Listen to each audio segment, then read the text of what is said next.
Greetings. Welcome, everybody. Yes, it is time for a brand new edition live of the Dave's Gone By Facebookio program of The Stream with me, Dave Lefkowitz, my darling and adorable wife, Joyce.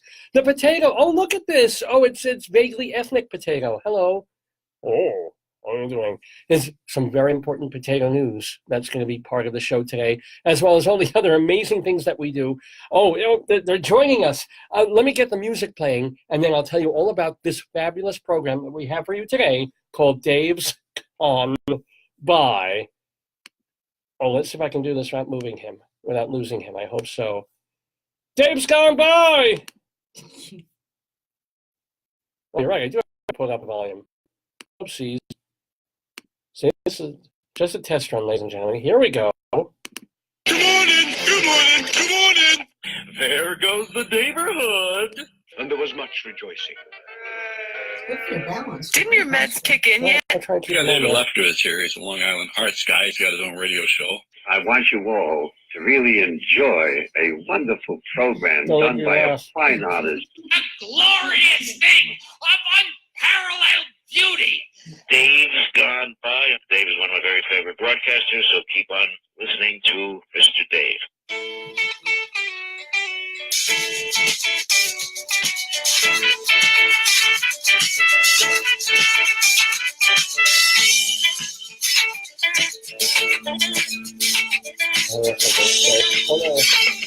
Oh, no! Head potato man.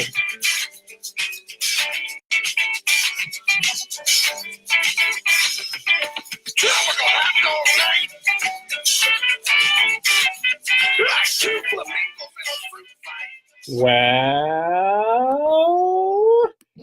there goes the day. Good morning, everybody. Happy September to you, September 1st, 2018. Welcome to, before I lose their names already, Annette and Jackie and Pookie. Welcome to Pookie and Tony, of course, and David and Peggy and the Raymond. Chocolate Diva. Peggy says, yes, or good morning, I am here. Oh, you are the Chocolate Diva. And how did your concert go? I know you were doing a concert about 2 weeks ago, which meant that you couldn't tune into this show. I was very, very sad and upset about that. Honey, you're the Potato Divo. I am indeed. I'm the Here, you want to hear the Pativo. Knock him over. Really? You want to take him off my jump, head? Potato, jump. Ready? Here we go. Ah! Thank you. Yeah, let's make me look even bolder than I am. That's very striking. Yeah, thank you. Thank you so much. Uncle Floyd used to have, what? Yeah. No, Uncle Floyd used to have a character named Chuck Little Hat. No. But it was not him, it was Scott Gordon. Oh, yeah. Who had I think. Of course. It was a long time ago. Anyway, welcome everybody to the Dave's Gone By Facebookio program of The Stream with me, Dave Lefkowitz, my darling and incredibly talented photographer wife, Joyce. If you checked our Facebook page yesterday, some kind of cool news. We submitted a photograph that she took a few weeks ago at Glenmere Park, which is near where we live, and we submitted it to the quote-unquote Best of Greeley magazine. And it's up there in contention with two other photographs. One's an owl, damn it. I know. Joyce loves owls. She's got a couple of owls in her office, like little crocheted owls. Oh. So we really want her to win. There's three photographs. One of them is hers, and there are all these lily pads and kind of, what do you call those plants that lie on water? Plants that lie on water. Plants that lie on. It's a beautiful. She caught the light. Name and what it means. You talk it up. Okay, well, the title of it is is it you or me? Take what the water gave me. Take What the Water Gave Me, which most people would assume was something from the Florence and the Machine song, but Florence and the Machine actually took it from a Frida Kahlo quarter painting. Well, from a painting that she did of it, she's looking in the water at all these horrible tragedies that happened in her life, and it's there's the dead kid, and there's the marriage to what's his name, and then all the horse accident, whatever, the trolley. No, volcano and all sorts of stuff. How did she get hurt by a volcano? No, it's just symbolic. It's Boschian. It's like Hieronymus Bosch, who's one of my faves. Now Bosch, I like. Frida is okay, but I like Bosch. She took for Bosch to her. But anyway, Take What the Water Gave Me. So it's this beautiful photograph that Joyce took.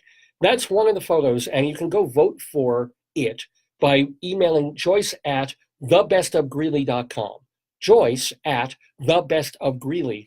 Now, she's up against this other photograph of when we had hail here about 3 weeks ago, the second round of hail. And it literally was bigger than a ping pong ball. It was like a monster hail. It damaged every roof in Greeley. So it was just basically a picture of a hand with the hail ball on it, just to show how big it was. And it was like kind of this wrinkly, sort of interesting, pruny, wet hand. Whoop-de-doo. It doesn't have a shot. I'm sorry. It might win. No, it's not going to win. Listen, and they put the owl first, which means it's going to win, because the photo they put first is always the winner. Well, that first photo, I've got to say, is very good. I took mine with my cell phone. True. That lady probably had $1 billion camera. When she found a little owl in the nook of a tree, and you can see the owl peeping out. It's a nice photo, and owls are friggin' cute. So I'm worried that damned owl photo is going to win. If you don't want the owl photo to win, please vote for Joyce's. By the way, before I lose her, Peggy... No, she's doing a Chocolate Diva Gets Romantic. Her show, she said her show went very well, but she's doing a new one, Chocolate Diva Gets Romantic. Oh, she wants to tour it. Yeah, just like Rabbi Sol does with his show. So absolutely, best of luck, Maybe she Peggy. could team up with Rabbi Sol, and they could do she could do opening act one time. You could be opening act the next time. Yeah. And it could be called Rabbi Sol Gets Unromantic. Yeah, because quite honestly, I mean, you know my temperament, but Rabbi Sol, I mean, he's going to be dealing with someone who is A, African-American, I think, and B, sight impaired. So invariably he'll say something when the first 5 minutes she'll kill him. Also, Rabbi Sol is very unromantic, so. Oh, yeah, there's nothing. Yeah. Well, he has 21 and a half children. Yeah, but that's just perfunctory. That's functional. He has to do it. I think he finds it more than perfunctory. He finds it perfun, if you know what I'm saying. Yeah, he perfunks her once a night, if you know what I'm saying. Ow, ow, don't hurt me, ow.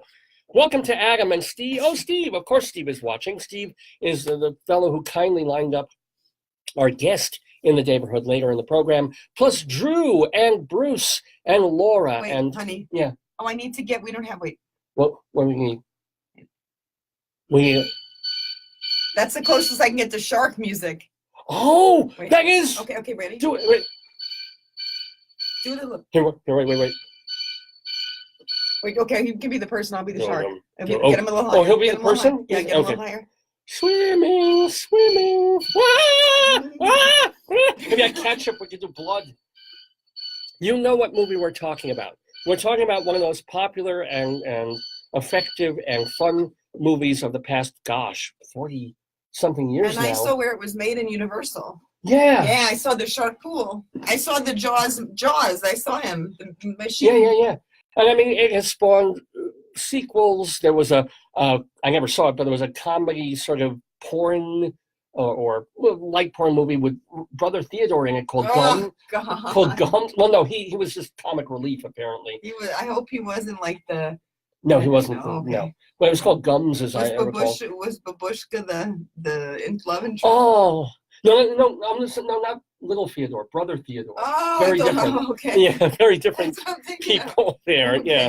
Thank you. Oh, I also wish I had Brother Theodore on back when. Well, now we started the show too late for that to happen. But no, and of course Sharknado. There wouldn't be a Sharknado without Jaws. So Jaws, of course. Shark Week, yeah, all of that. Well, Jaws wouldn't exist the way we know it, obviously without director Steven Spielberg and the cast. Who? A Jewish guy. Oh, okay. Yeah. So that screenplay, yeah, co-written by a fellow who also co-wrote with Steve Martin and Carl Reiner. What? I think there's one other author too. The Jerk. Whoa. The movie that started off Steve Martin's career. Big time, yeah. And it's still a very, very funny movie. It's one of the best movies that Steve Martin did. Co-written by this man. He also co-wrote, this wasn't a hit, but he wrote a movie for Richard Pryor. He adapted the Lena Wertmuller film, The Seduction of Mimi, into an Americanized version of it. And it was called Which Way's Up? That one's kind of forgotten. It's probably worth a look on VHS or DVD. Or Google it, yeah. And he's also written, let me get my notes. I forgot to get my notes. I'll get them. They're in my computer bag, please. Oh, God.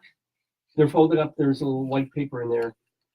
Yay, thank you. You're welcome. Because he also wrote for TV. He wrote, like All in the Family episodes and Odd Couple episodes. The person I'm talking about, his name is Carl Gottlieb. Carl Gottlieb. as in Carl, you got love? Yeah. So he's an Emmy winner. He also wrote some of the Jaws sequels. That's right. He also directed a cute little comedy called Caveman, featuring Ringo Starr and his girlfriend or wife, Barbara Bach, if you remember that one. God. Yes. So Carl Gottlieb is going to be our guest in the Daverhood, talking to the one, the only, the Jewish Rabbi Sol Solomon later in the program. So, of course, he'll talk about Jaws. So, of course, he'll talk about Spielberg and Richard Pryor and Steve Martin. Is he working on stuff now? Like, what's his new gig? Yeah, he's adapting a true story into a screenplay. I think Rabbi Sol will ask him about that, too. He wrote for Bob Newhart. He wrote for... Did he like Jaws when he wrote it? I wonder. How do you mean? Like, sometimes we write stuff and then we're like, I wonder, like, what he felt about it. That's a good question. Did he feel like that would be his biggest hit, or did he feel Richard Pryor or some of the other ones would have been bigger? You know what I'm saying? Yeah, nobody had any clue that Jaws was going to be big. They thought it was going to be this in and out in 2 weeks, B-level, cheapy sort of horror-ish. What do you think was the reason for Jaws' success? There was genius in it. It's a great movie. Probably Man Against, like, it's like a Moby Dick. Yeah. Man Against the Sea. Yeah. And it's the tension that Steven Spielberg ratchets up. It's the camaraderie among the men. It's Dreyfus. It's the other guy was also a playwright. I'm bad with He wrote The Man in the Glass Booth, the other actor in there. Somebody help me out with that. My Uncle Fred. Could have been your Uncle Fred. Oh, you know who I'm talking about. Well, anyway, right? It caught the moment, and it was 12 notches above your usual exploitation, cheapy grindhouse, flick. It went, and And thanks to them, that little place on Universal Studios, they used to film my Angela Lansbury opening. Thank you, Jaws people. You gave and you gave of yourself. Thank you, Jaws people. My Wife, the Murder, She Wrote, Fanatic. I love the Jaws people. Yeah.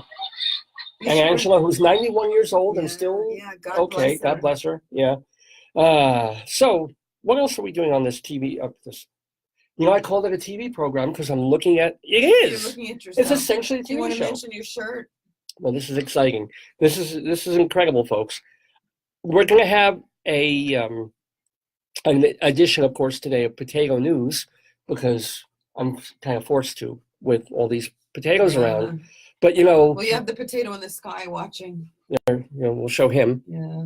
He's kind of making sure everything goes all right. Yeah, he gets mad. Wrong way. Yeah, there you go. Good, nice. He gets mad. Don't poke him. I won't poke him. I'm not going to poke him. He gets mad. Just saying that next week, alas, we won't be here next Saturday because Saturday, September 8th, in Greeley, Colorado. David, I'll take a lot of pictures, though. Better. Can I upload my pictures from my phone and then we save? Then I'll have more space on my phone. I'll clean them out. Yeah, clean them out. Yeah. And maybe we'll take some video, too, if I can maybe get an interview there or something. Because next Saturday, September 8th. You're too excited for a video. Usually pee. I'm going to do that anyway. Yeah. It's Potato Day. Greeley, every year, for a few decades now, early in September, has Potato Day. That would be Pepito Day. Showing actual. You can pull them off the wall and bring them back. Hi, this is a potato. Hi, as if you didn't know. You have the King Knish behind you, Grandpa. Oh, the Grand Knish. He will make an appearance as he usually does. I'm sorry about my arm there. Where's his crown? His crown. Somebody else is wearing his crown. Uh-oh. You can grab one from the folks in the basket. Yeah. Is this? I don't think it's this. I think somebody else has. Well, he's got the other crown, but he can wear this one. He looks pretty cute in here. Oh, loyal subjects. So it's on his eye. Okay, that's not well, he has so many eyes. It's kind of hard not to get him on an eye. But the Grand Knish will be making a beautiful appearance. He's been exercising with his track shoes for the event, huh? Oh yeah. He's all swelt. He's more swollen. He's swelled, yeah.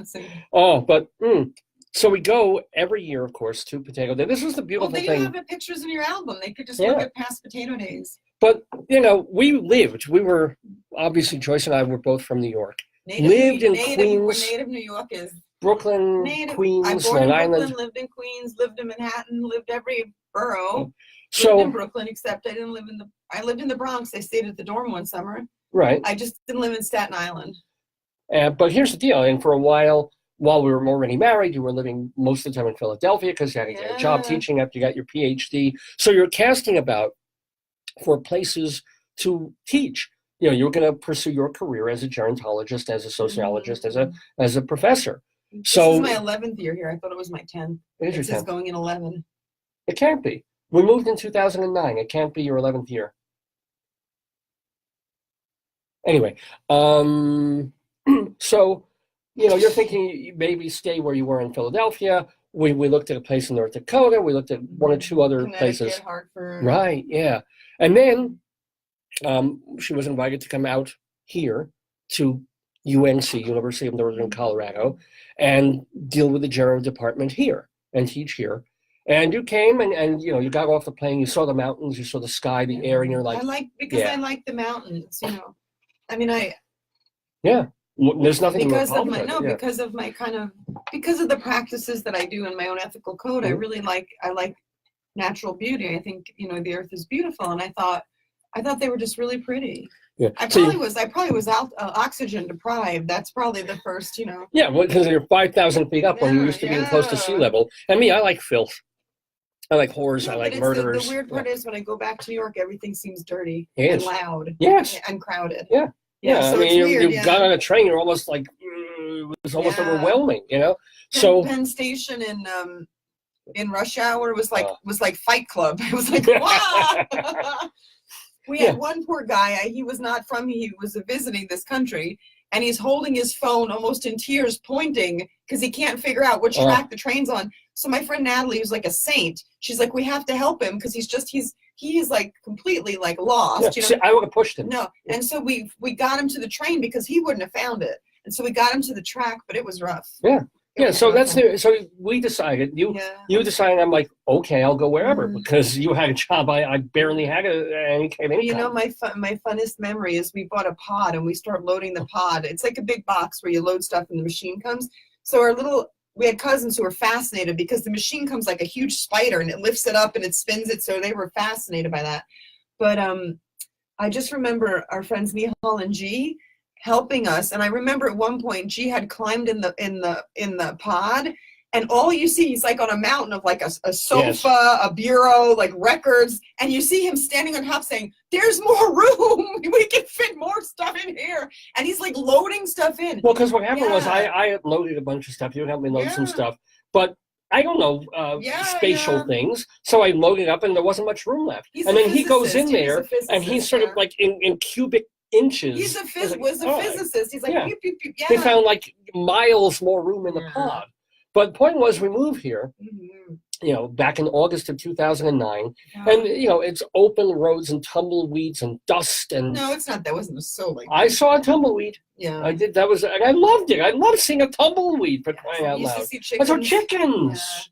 In people's yards. This was completely new. Oh, sorry, Mrs. Bakbagak. I didn't say anything bad about it. I just said we saw chickens. Don't be mad. All right, don't. She's mad. There we go. Ow, that hurts, Mrs. Bakbagak. Anyway, what we didn't know when we first moved here, we knew that she would teach at UNC. We knew there was a university where hopefully they'd throw me some crumbs and let me teach a class or two. Yeah. We knew there'd be some restaurants, mostly Mexican. We knew there'd be a lot of white people. Yeah. What else did we didn't really know. We knew there was a synagogue and we were living pretty close to it. That's kind of cool. We didn't know when we first started. Well, it was still walking distance. It was still, 3/4 of a mile. Yeah, but we didn't know about the biggest festival, David's sacred holy day of the year. Of all the places that we could move. Yeah. There are other cities in America that have potato days. That's true. But we moved to the one city in Colorado that has an annual potato day, which is held in Centennial Village. Oh, I have something for you. Oh, boy. That you might want to show on the air. Oh, boy. And basically, it's a celebration of what life was like here 150 years ago. That's all it is. It's blacksmithing and how they made soap and, you know, farm animals and things. Oh, you printed this? I printed on hard paper. This is. Oh, yeah, so okay, wait, yeah. This is a soft paper. Yeah. Wait, hold on. I'm I sorry. want to frame messed up. that. This is just regular paper, and Yeah. these are cardstock. Oh, I'm not sure. I guess we'll frame the cardstock because this There's is two of them. magnificent. There's two. You have three. Now this, Yeah. So let I'll keep one in a file for you. me explain this. Somebody put this up at a radio station that I listen to pretty often over in New Jersey called WFMU. And just, I mean, because when he does his playlist, he always puts up That's something the kind of biggest weird and print, funny. yeah. But then, just out of nowhere, I was listening to last week's show, and before the playlist of the show, they put up this. I'm just going to hold this up. I'll describe it Can you read now. it? This is, well, let me let people look. It's still, it's like we're TV now. I got to sort of show this stuff. So it's Mickey Rooney's Potato And Fantasy that's like if you look Family on the- Restaurant. It's a Wait. potato, mashed potato, French fries, and like au gratin. for 3 like pounds, $1.29, a yeah. 3-pound dish for $1.29. There's Mickey. There's the, His Potato Fantasy Restaurant. and I'll read some of this. Here, I'll take one. Sure, yeah, please. You take that one. Excuse me. Mickey is very excited about his all new restaurant. What a great country where a fella can offer up hot spuds to whoever wants to eat them. Kapow, like Capuzzi or something. And here at Mickey Rooney's Potato Fantasy Family Restaurant, he does just that. He serves great potato dishes at great potato prices to great potato families like yours. You don't have to bring anyone. Come in by yourself, says Mickey, and we'll talk about me, says Mickey Rooney's Potato Fantasy on Ethel Read Street. this one. It says beer and wine bar, Yeah. free bread with orders, kids menu, free handshake for seniors and veterans, live drumming Sunday nights, and happy half hour. Potatoes baked every way Mickey likes them baked, boiled, French, mashed, au gratin, chips, salad, potato shakes. Potato Mickey says, shakes, try 'em. Now, the genius of this, was that Where is it? Where's P.O.? Pennsylvania, I think. P.O. is for potato, I think. Oh, maybe. Ethel that'd be Street. funny. I don't know. Well, this is the deal, because I immediately looked this up. And there was a point. It's in North Hollywood. Oh, California. North Okay. Hollywood, USA. It's on the picture. Mickey Rooney in like the 1970s. Yeah. He went through peaks and valleys in his career, Oh, as yes. we all know. This is one of the valleys I would have seen He was one of the highest paid stars in Hollywood as a child. and then he went bankrupt. And then he got Sugar Babies on Broadway. Yes. And was making like $75,000 a week But doing sugar back then. he didn't do well. Well, he invested it in a bunch of ridiculous businesses that, like a hair spray hair, fake hair thing on a bald head, and just dozens of things that he put his money and patents into. And then he went bankrupt again, Oh, my God. But the joy and the beauty of this is, although the sadness of this is that this is a spoof. This turned out to be this wasn't real. There was not an actual Mickey Rooney's Potato Fantasy Restaurant, which I cried for like half an hour when I realized that this was just somebody's brilliantly designed fake joke of exactly the way these things used to look. Yes. I mean, it's the perfect ad for a 1950s, 60s. Yes. Yeah. It wasn't Whoever real. did it, that's a beautiful job. Well, It is a fantasy. You have a bunch of copies to frame, baby. But if you do come to Potato Day next Saturday in Greeley for $7, that is the admission fee now, you do get a free baked potato with fixings. So you have cheese, usually salsa, salt, Someone pepper. said bacon, but I don't remember seeing bacon. Oh, okay. I don't know. I hope they made it Bacos, because bacon would make it. Maybe they do. I can't remember. By the way, welcome to Laura Ann and Kenny and Wayne and Richard and Howard and John and Jeffrey and Trevor from my old radio station, WGBB. Trevor still does a gospel show. Oh, yes. He used to Trevor, thank you for driving us to the Long Island Railroad. He used to drive us, So thank you, Trev, and hope that you're doing great. So, Potato Day. We won't be here next week, but oh my God, I will report back to you on it. At least there'll be minimal pictures. Once I clean my phone, there'll be pictures. Because I also have baby animals. That's what I go could bring for. the beautiful camera, the Sony camera, and we could do video on that. That'd be, if we can figure out how that thing works, Yeah, no, just the camera, the regular camera takes video. Oh, you mean the because we have a better than video the camera phone, somewhere that I never got to physically know how to work. But Anyway, what else can we talk about before we get to Greeley crimes and old times, ladies and before, just also a reminder, and in case Rabbi Sol forgets to mention it with Carl Gottlieb, is that tomorrow, a week before Rosh Hashanah, the Jewish holiday, is the annual Chabad Lubavitch telethon. Whoa. Oh yeah. I imagine it's still on cable in Somewhere. normal Eastern places. Somewhere. But now you just have to watch it online. Rabbi Kunin, I believe, is still alive and well. Really? I'm not sure who's hosting. Carol O'Connor's dead. Jan Murray's dead. Elon Gold was so good for a few years. I don't know who's. So they probably get, was it Maury Povich? One of those. Povich. Either him or the other guy, or Jerry Springer. He got. Really? Yeah, they get these people. Oh, because they want somebody well known. Yeah. And they're also in Hollywood. Oh, and yeah. Unlike Carol O'Connor, they tend to be Jewish. So Yeah. maybe John Voight will dance with the rabbis. He always does. I know, who died a few years ago? Who? Yossi Piamenta Oh. and the Piamenta Orchestra. This is like a potato-shaped man with a yarmulke and a flute. Oh, couldn't wait to see him. Well, I'm sure Yeah. they'll drag out some boys' choir where they can't sing, they all scream. And of course, I hope Mordechai Ben David. He Yeah, has of to be there. course. He's got he can sing "We Want Mashiach Now." He always sings that. Dylan probably won't show up as he did many years ago with Harry Dean Stanton. If he went and sang those ballads, it would just, people would start taking their money back. It would be the first telethon in history that actually has a negative balance. That's right, that they owe people money. Yeah. Oh, and of course we lost This is too bright, this screen. that producer last year. Who, Orbach? Well, no, not Jerry, No, no, the guy who was actually literally producing the Chabad The guy who telethons. drank of the vodka? Yes, and that great story of the His name time. is Jerry, right? Jerry Weintraub. Thank you, Weintraub, yeah, thank yes. you, yes. But Jerry he's always Weintraub talking passed. about how he drinks his Uzi and he likes a good vodka. Well, no, he was in a car And accident. the horrible part was, it's all about drug rehab, and he's talking about how he did drugs and alcohol. Yeah, Yes, yeah. I mean, that day. Yes, That day, yes. because he injured his arm, and he was on a mix of Stoli and the and painkillers, pills. oxycodone, he said, yeah. So they're doing this telethon to get people off addictive substances, Yes. and the producer of the telethon is rambling in his opening monologue, saying, I'm He's taking not Stoli. fully in charge of my faculties right now because I'm on a mix of painkillers and Stoli. Vodka. Beautiful. At least they could treat him. Yeah.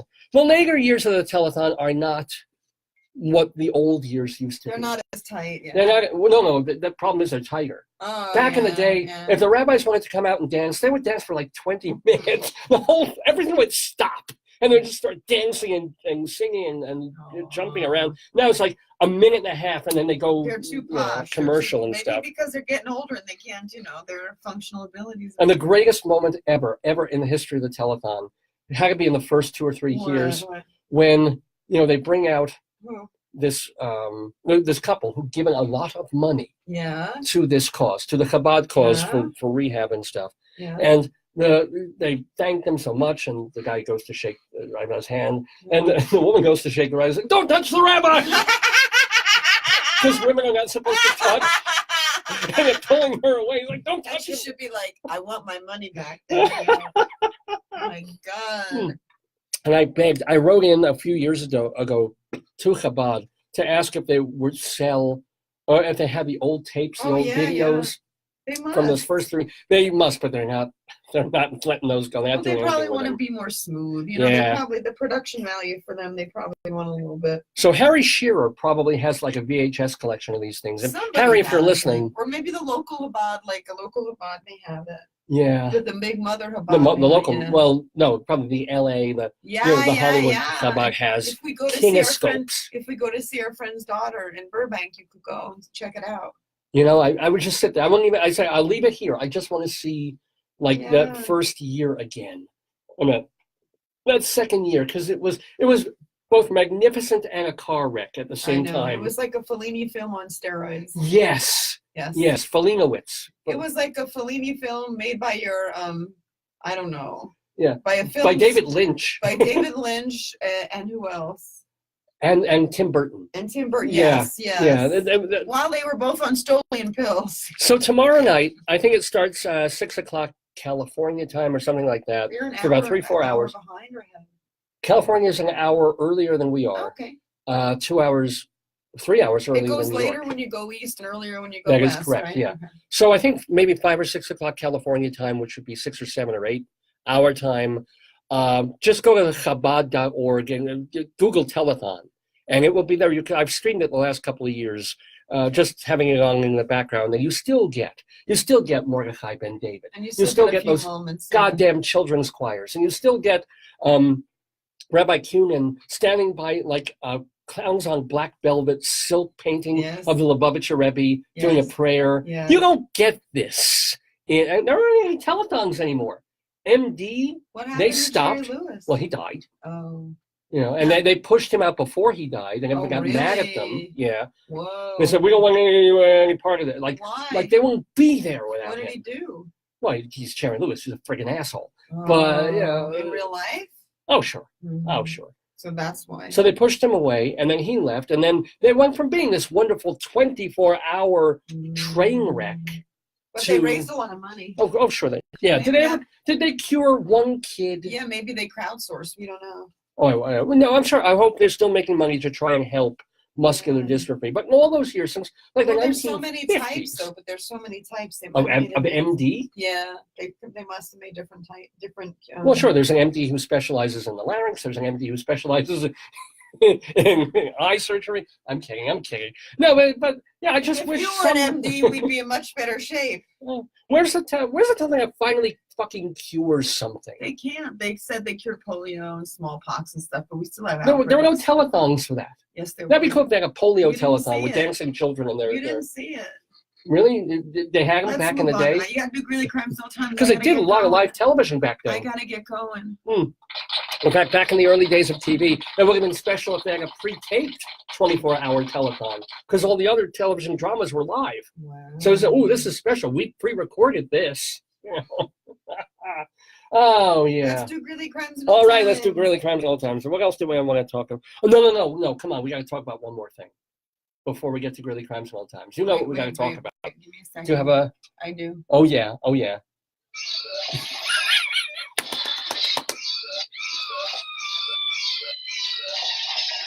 So you mentioned our friends Nihal and G, right? Nihal, our Turkish friend, we knew her in New York. She lives in Washington, D.C., Maryland now. High-level science teacher, professor. No, she's not a science teacher. She has a lab. She doesn't teach any classes at all? She got a science swagger. No, she's got her whole empire. Oh, okay. She's like the queen of the South, the thing, but only in science. Oh, okay. So what would you call it? A scientist? Is she a scientist? Yeah. So major person. Mm-hmm. So, and we get to see her very rarely because we don't live in New York anymore and we're not on the East Coast. When she comes west, she always sees us. Maybe once a year. We thought we would take her. She kind of picked the restaurant to a special restaurant in a local area.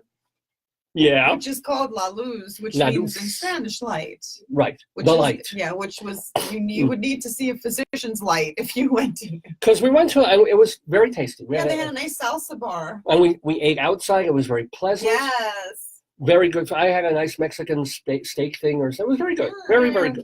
I mean, Mexican can only be so special in terms of food. I'm sorry, but it was very good for Mexican food.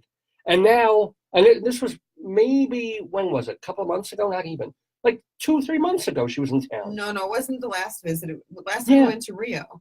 This time. Oh, did we? Yeah, we was a couple. It must have been. We were spared because it was at least a year ago. She comes once a year for a conference. So last year. I feel like it was so much more recent. No. Okay.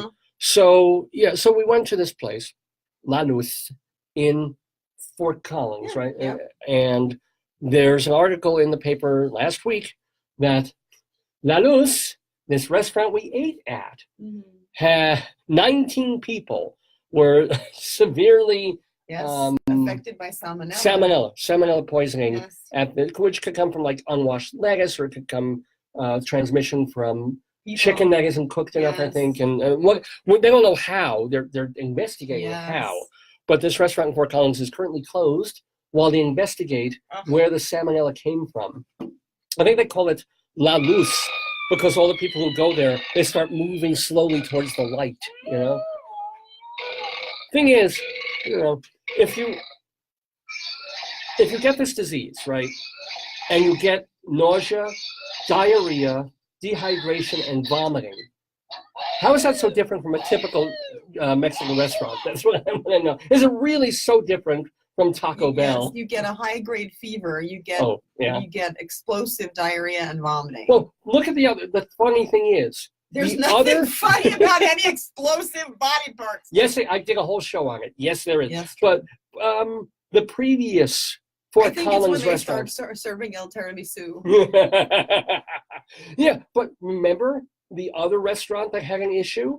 Was called Burrito Delight. Oh yes, it's back open in Tacona and Fort Lupton. Fort Lupton. Burrito now Delight had salmonella too. And they had like over 20 cases. Yeah, now they're open again. But the thing is, you expect salmonella at Burrito Delight. It's actually on the menu. There's an upcharge of 10%. It's like, what, you want salmonella with your beans? Okay. That's horrible. It's racist, but it's funny, ladies and It would gentlemen. kill me. It would have killed me. I don't know if it would kill you. You just would have drunk a lot of what's that stuff? The Gatorade. IV. Oh. Why IV and not just Gatorade? Because you can't get enough. The IV goes directly into your blood system. Yeah. But you can't get enough water into your body quickly enough. How quickly does it have to go in there? Quickly. Yeah. When you have explosive vomiting and diarrhea, you need hydration. Right, but you go say 8 ounces. No. Really? Yeah. I still don't understand why. You flood your body immediately with goes stuff? right into your bloodstream. Yeah. Yeah, I guess. Or else what? You just dehydrate too Or much? else you dehydrate, your kidneys shut down, and you die. That's not good. No, that is very not good. Bad. That's not exactly how you celebrate. Anne Ethel's 50th birthday, taking her to the restaurant, and then everyone getting, The supersize my colon. Yeah. Oh my God. Yeah. So anyway, we don't know if La Luz will reopen. Would you go back to La Luz if it did reopen? Because I have health issues, no. And you get salad, so it could very well be off lettuce. If I was a normal, healthy person, I'd have no problem with it. Really? But because I have health issues that dehydration would be bad, I can't. Oh, wow. I can't. I would be afraid of my health. If you went to a restaurant and you saw, and I've seen it, not recently, but back in, you saw a cockroach crawling up the wall, would you go?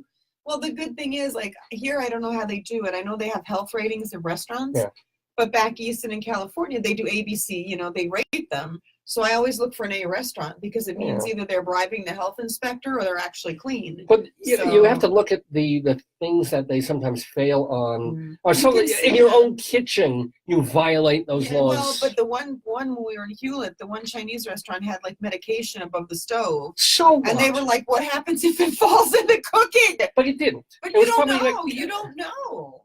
You shouldn't have it. When my one friend, I went to visit her in the dorm, and her roommate put motor oil on top of the fridge, and I was like, "That's so weird. If it falls in on the food." But how would if you have that would be a violation. You have a closed refrigerator with a can of motor oil on it. No, it was a little bottle. If it knocked over, it could have gone on the stove, or it could have gone in the food. Yeah. Well, the stove would be dangerous because of the. Okay. I mean, if you're healthy, you can eat there. That would be my thing. But if you have any pre-existing conditions, or you're pregnant, or you're a kid, or you have immunosuppression. Yeah, I'm not pregnant. I have the belly for it, but no. But then I would say no. But if you're healthy, there's no problem. Healthy people you can do whatever you wish. Well, no, if a healthy person gets salmonella, they're no longer healthy. They have salmonella. But if somebody who has a health condition gets it, they could get more sick. Worse sick. Yeah. No question about that. Sicker.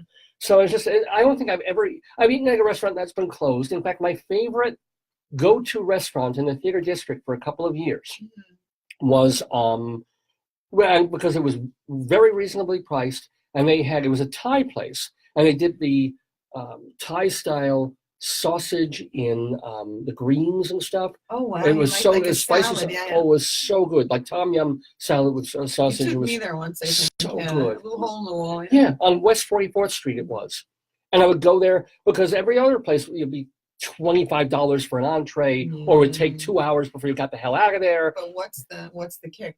No, there was no kick. I loved eating there. And then one time I'm like, ooh, I've got a show at 8 o'clock. It's 6:45, or probably later, like 7 o'clock. Yeah. I need someplace quick that's really good, and I love this. And gone, boarded up, board of health, bye-bye.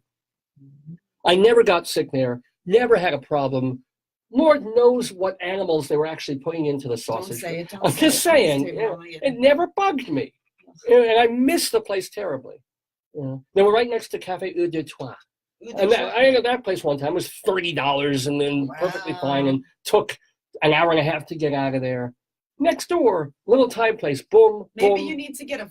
Maybe what you need to do is work with a food truck. Like go on, Mm. get a look for food trucks in the theater district, and just find a food truck you like. You can't really because there's no the traffic. No, but I'm Yeah. sure they park in a certain area. Yeah, well, I always do. This is the hell of my life. I do this still when I go back to New York twice a year, and I don't have much time, and I'm heading either to the theater or to my conference, and there'll be a hero truck. Those are fabulous. You get like they used to be $5, now they're $7. You get a gyro with the meat in it, and you know, halfway through there's sauce on my shirt, there's lamb dripping down all over me. There's onion falling on my pants. You can, I'm trying because it's street. You don't have a table to sit at. Just bring a Tupperware. Bring a Tupperware. You can put it in your. That or tray. Yeah, if I could carry on a dinner tray wherever I go, that would be all right. Yes.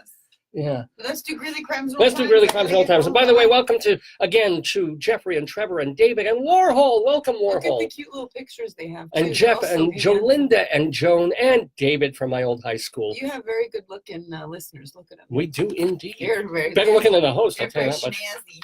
And just a reminder, September 8th is Potato Day. Would you play Swagger So Cold? I can play if I can find it. And remember, I can only play about 30 seconds of it. Forget it. Yeah. That's the joy of Facebook and copyright. But anywho, what I can do is playing a little bit of a Tom Waits number that gets us into Greeley Crimes and Old Times.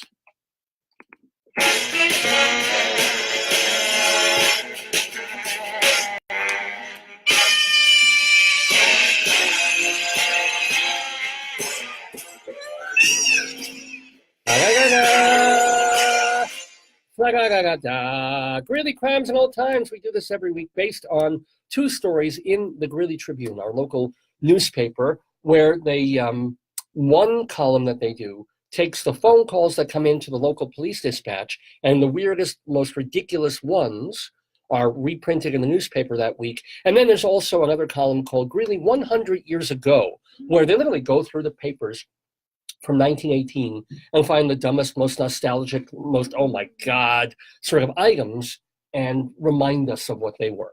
So are you ready to be criminalized and oldmatized?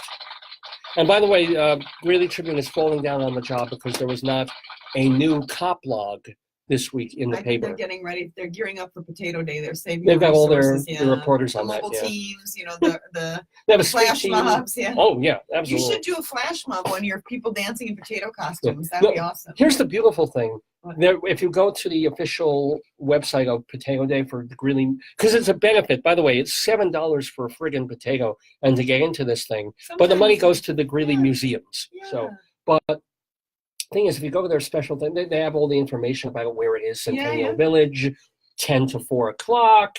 It's Saturday. This is what you got. And there's even, honestly, a bar that you can pull down from local hotels. Like people will come here. People will fly here from Switzerland. If we ever leave Greeley, you'd come back. I would. Yeah. So what are you talking about? You'd be the first one on the plane. Okay, fair enough. Greeley Crimes and Old Times.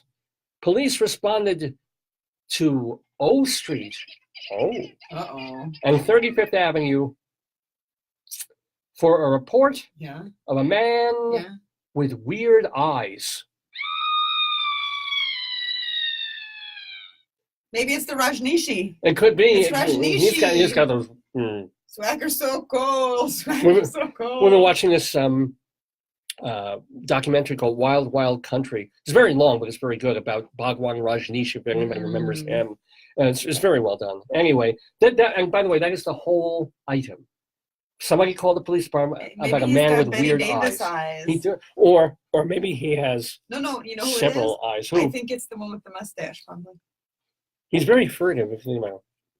Oh, there you go. See, he's got weird eyes. Go to O Street Potato. Yeah. My eyes are pretty good, but I'm a professor here, so I have a lot of weird pupils. That's a little eye joke. Let me get it. 30 lashes for me. Okay, here we go. A boy worker in the fields near Kersey was injured when the plow horse team he was operating broke from the plow and ran. Yeah. He suffered a cut to the back of his head and had 16 stitches. Okay, so this poor plow boy, that's awful. his brother, was terribly hurt. Okay. Then he went to Lalouse. Mommy said, I'll take you to Lalouse, sonny. You'll feel better. Actually, diarrhea started coming out of his cut. It was like that. No, but here's the deal. Yeah. Plow boy, you've got a picture of this kid, right? Yeah, probably 14, 8. He's normally in kindergarten this time of year, but he's working the fields due to a labor shortage. The boy is 5 years old. Whoa, swagger so cold. 5 Wait, years old. hold on. Yeah. Hold on. Yeah. Oh, I'm gonna get mad if I can't find it.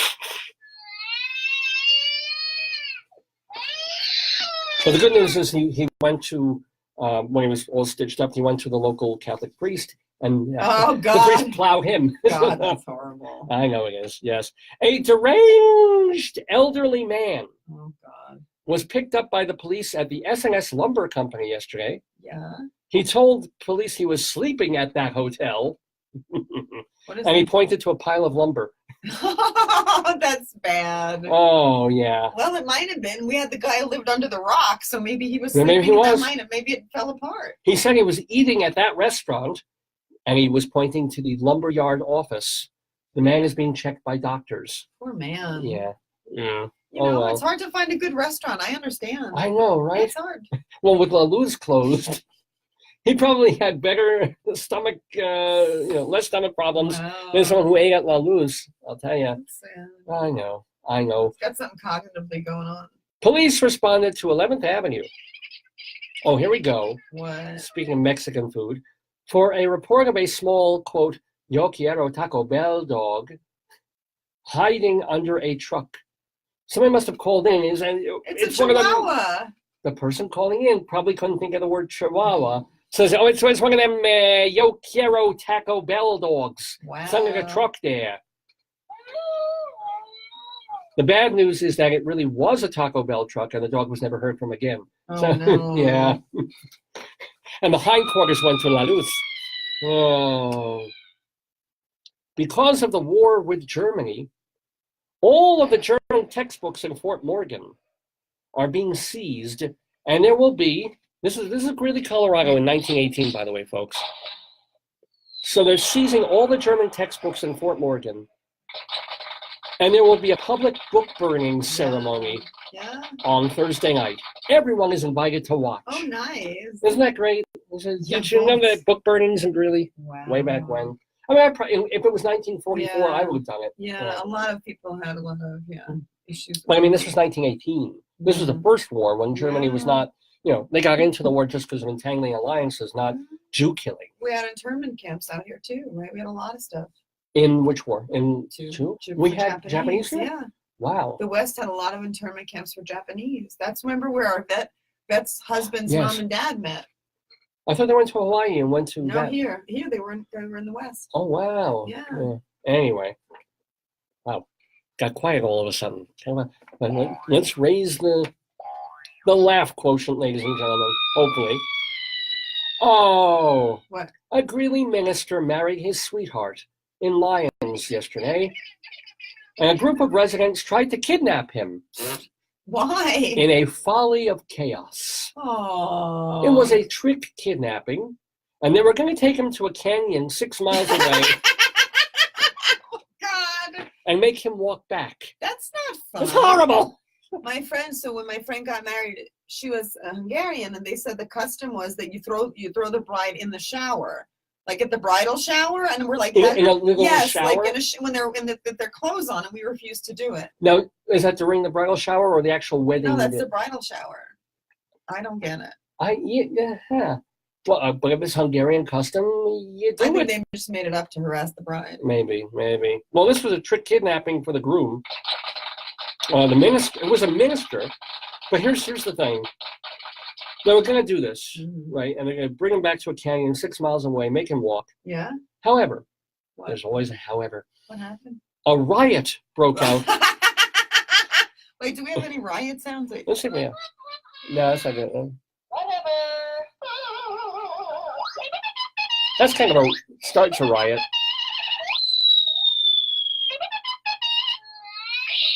Oh, there we go.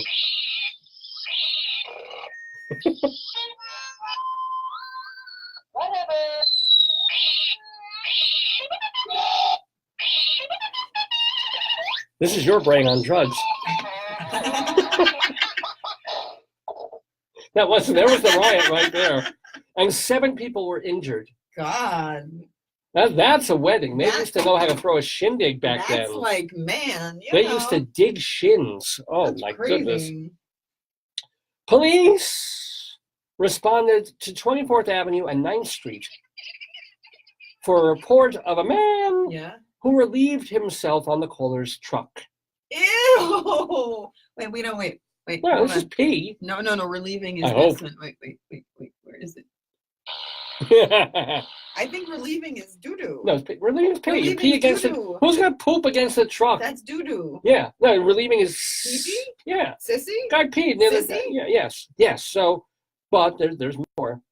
5 minutes later, police responded to a pizza restaurant 2 blocks away. Oh, And a man bragging about peeing on somebody's truck. It's like... Because I guess public urination is the crime. Ding dong is out. Yeah.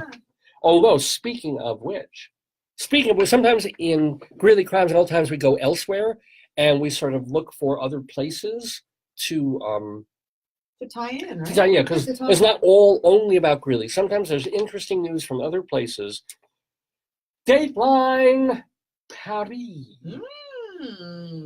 In a new experimental program, officials are rolling out eco-friendly public urinals. Nice. The devices, called uretoirs, could it make them easier to say? What does it mean in French? Well, it combines the French words for pavement and urinal. Urinal pavement? Pavement urinal? Yeah. Are bright red, and they're put right on the street, so they're not like these little porta potties. Oh, no, that's disgusting. It's like a mailbox right in the middle of the street. And to show what they are, no. they put, this is true, there's a big red and white sign over them that shows a cartoon of a man peeing. What do the women do? Nothing. These are for men. The receptacles are filled with straw and, oh, God. and compost to keep odors down. What? That sounds worse and worse. Well, what's really cool is when, I guess after a week or two, some lucky person who has, some immigrant in France who has a job, their job is to remove the insides of this uretoir, and they use it for compost. It becomes stuff that they can put on fields and things. What? It's disgusting all the way around. All right. Well, some Parisians complain that the uretoirs are unsightly because they're literally like a block away from the Louvre. Oh, God. And there's one by the It's Seine. the Louvre. It's the Louvre. It's the Louvre. Let's make a pee-pee. Yeah, I love peeing. That's true. That's terrible. And then, as you would say, other people think that the whole idea is sexist because it's just for men. I would say give a little shed, put one in that women can do pee-pee too. Yeah, What about like diaper changing, all sorts of stuff like that? Yeah. But I guess, with porta potties, you've got the issues of bums living in them. They start to reek after 2 days. Yeah, but would you want to have a restaurant or a house near a bunch of open urinals? You look out the first thing what a beautiful morning, and you see people peeing. There's a bright Parisian man by the toilet. There's a bright Parisian man by the toilet. I wouldn't want that. His pee is a stream that's as bright as a dream. Maybe it's You're in Town, the French version. It could be, yeah. Well, this is the opposite. This is where it's free. You don't have to pay to pee. Oh, you just go. For now. Yeah, as opposed to going in, France has never smelled. You don't go to France for the smell. So this could help. There's no smell. Maybe certain parts, certain times. All right. I guess not. They need to just make porta potties that are family friendly. Now, how do you do that? You just get a porta potty that you can change a diaper. You can go in there, man or woman, or whatever you need to do, you can do. What happens if they start going number 2 in them? Oh. How couldn't? How do you get away with the public indecency with going into public urinal in the street? Well, because you can't actually see the wee and the wee. You go, imagine you're going up to like a mailbox, right? And so or a jukebox, and you're doing like this. You got your thing. You do it. This is blocked. Oh, the really? sides of it are blocked. Yeah, But it's not like plexiglass. Yeah, but the person next to you could see it. No. Isn't No, there all they're going to somebody see is like nobody's pulling their pants down. They can't see your what butt. happens if somebody can't get their zipper open and they have to pull their pants down? Then you see their tush. Then you've got an issue. But then Or that if they person try- has an issue. Or if they try to make doo-doo in there. I think they would. You have to be about 7 foot tall. Think about it. Because remember, you pee, you're like this. You're pooing, you're squatting. You could jump up. You could. Do you have any pictures of these? I can look it find. up. Yeah, look it up on the computer there. No, on my phone. Your computer's not. Oh, you okay? Not logged in, yeah.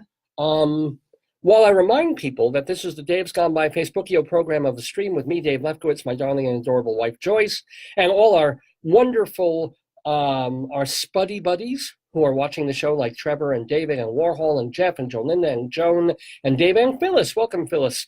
And Pookie and the people and Tony and Rita and the other fine folks who have tuned in before. We're here every Saturday, 9 until noon or thereabouts, coming to you from the auspices of the University of Northern Colorado. We're on Facebook at Radio Dave Lefkowitz, as you well know, because you're all here. Please tell your friends, please tell your enemies, please tell your family. And we couldn't do this program without the fine folks at Hewlett Minuteman Press, the copy kings of Broadway. Since the mid-1970s, the Torong family has owned and operated, one second please, has owned and operated yes. This is not there, but this is like what they might look like. No, that's not what they look like at all. Look. They're red, but, well, that's more like a pissoir, and that could actually be, we can show it, like in a stadium somewhere. That is not it. Look for Yuri Toitois. U-R-I, I'll spell it. Yuri Toitois, France. Oh, maybe. No. U-R-I. Okay. Wait, hold on. Okay. Hold this up. T-R-O. Okay. T-T-O-I-R. Well, Joyce looks up Yuri Toitois. That is one thing that Hewlett Minuteman Press does not do. They do not create urinals, but they can probably put your logo on a urinal cake. Oh, did you see it? Yeah, this is wide like a red open. mailbox. It's wide open. Well, sort of. You go up in front of it, you stand next to it, and you do your business. It's like men at urinals in male bathrooms. You can sort of see, but you don't see. Joyce is looking for the perfect picture of the Yuri Toitois to share with us here on Dave's There's Gone one By. of a man peeing in it, but Well, see, there you go. Do you see his wing wang? look, there's a boat full of people passing by. I can't. Do you see his massive zob? No, you don't. See, you won't bring me that one. But Well, showing you the straw inside them. No, but this is a picture of a man peeing while a boat of people pass by. Okay, so do they see? What do they see? Which is the boat one? This one here. I can't really even see from the picture. Oh, there he is. What do you see? You see a man? He might as well be throwing away a piece of garbage, which he sort of is, you know. He's just standing there. You don't see anything. You just see a man standing very close to some sort of box, which is kind of what happens in a lot of clubs. Anyway, Hewlett Minuteman Press, the copy kings of Broadway. They're right in the heart of Hewlett, Long Island. They're about 2.5 blocks from the Hewlett train station, across the street from that giant Petco that they have now. And here's the deal. These are all the things that they do and more. They're not just about copying single-sided black and white pages or double-sided color pages.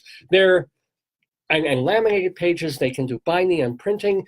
Thing is, they can also do silk screening and put your company logo on calendars or pen and pencil sets or pieces of clothing. They can do flyers and banners and balloons. They do it all. Hewlett Minuteman Press. As a matter of fact, since we have Carl Gottlieb on the program later today, let's do J for Jaws. And since he's talking to Rabbi Sol Solomon, we'll do J for Jews. These are just some of the Oh, maybe J's. what's his name is here? The big dog. Oh, excellent, cool. Here, journals, our specialty. One of the things that they can put together a journal, be it an academic journal for a place like this, or just any kind of journal that you might need for personal or business use. Hewlett Minuteman What Press. kind of journal? They just say journals. That's one of the things that they can make for you. Our specialty, they say. Yeah. So, Hewlett Minuteman Press, 516-569-5577, area code 516-569-5577. They are the Copy Kings. And if you tell them Dave sent you, you get 10% off any job, big or small. At Hewlett Minuteman Press, they do it all. Okay, it is 10 o'clock in the morning, Mountain Time, noon Eastern, and you're in the Daverhood with the 665th episode, of this program. We're calling it Mein Gott, because Carl Gottlieb would get it, Mein Gott. Mein God. Yes. Yeah, he is our God today. Now, unfortunately, I didn't print out the page, but I can find it on here.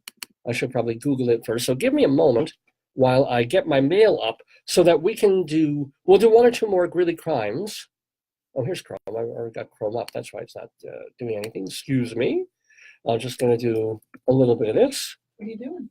I'm getting my mail because I have an item that I need for the next segment of this important radio program, which I forgot to print out. It should come up in a moment. Oops. If I got the password right. And there we go. Yay. Here we go. Okay, so I have that ready. Just so I have it ready. Anyway, Beth, what else is up? What's going on? I'm looking for stuff I can't say on TV. Oh, okay. Let's finish up Greeley crimes and old times, and then we have, of course, potato news.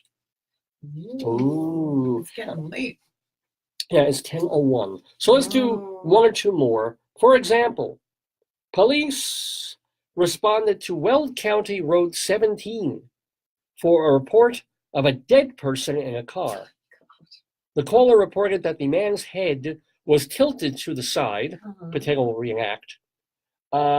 He was slack-jawed and did not move when she honked her horn. He woke up 3 minutes later before police arrived. Remember when that happened to us a couple of years ago? I was driving and there was this that guy looked like he was dead. Yeah. Because there was a red light and we stopped behind this guy at the red light, and then the light turned green. And he didn't move. And he didn't move, and the light turned red again. And we're honking and we're like, hello, and the light turned green again. Looked like he was dead. He literally looked frozen like rigor mortis. Yeah. And eventually we just kind of went around him and waved. Because our swagger's so cool. I guess drugs, or what happens to people? I don't know. Maybe it's apnea, like sleep apnea or something. I don't know. Yeah, I don't know. But anyway, that happened this week in Greeley, Colorado. Also, farmers in the Eaton area. They're looking for those watermelon thieves again. Oh, no. Yes, they are. Many melons have been stolen or destroyed in the Eaton area.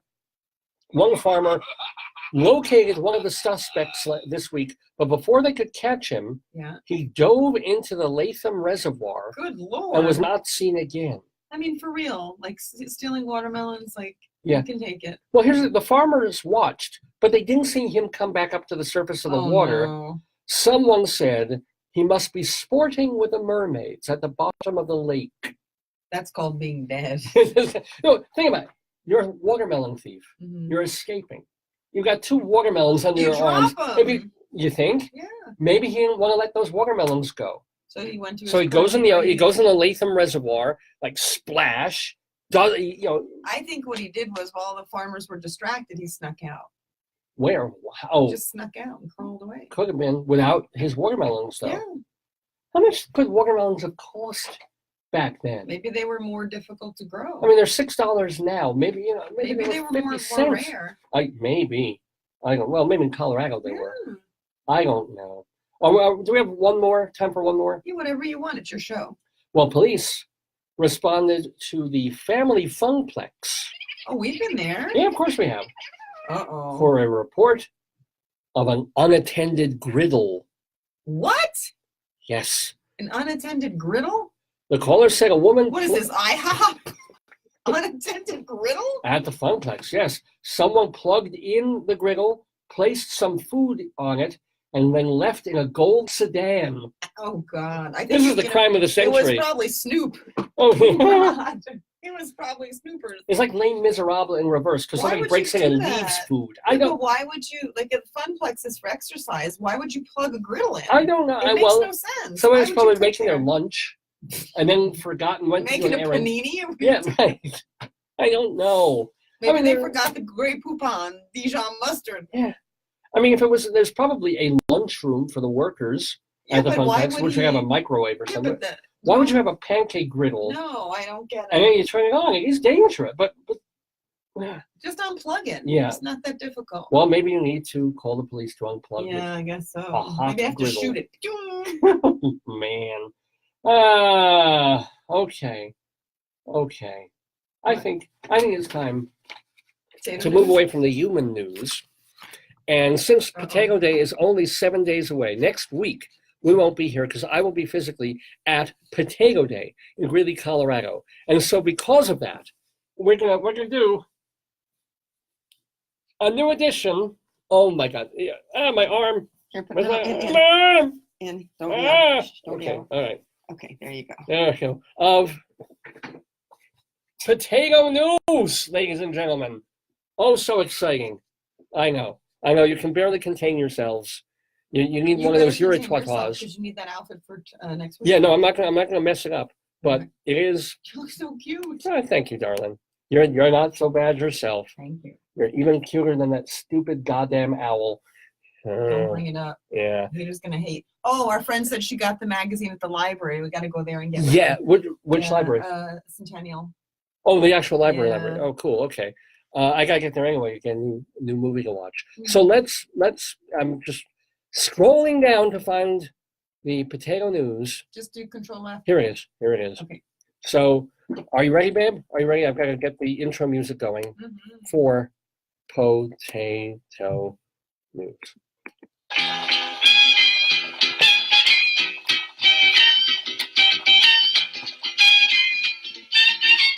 You say potato, I say potato.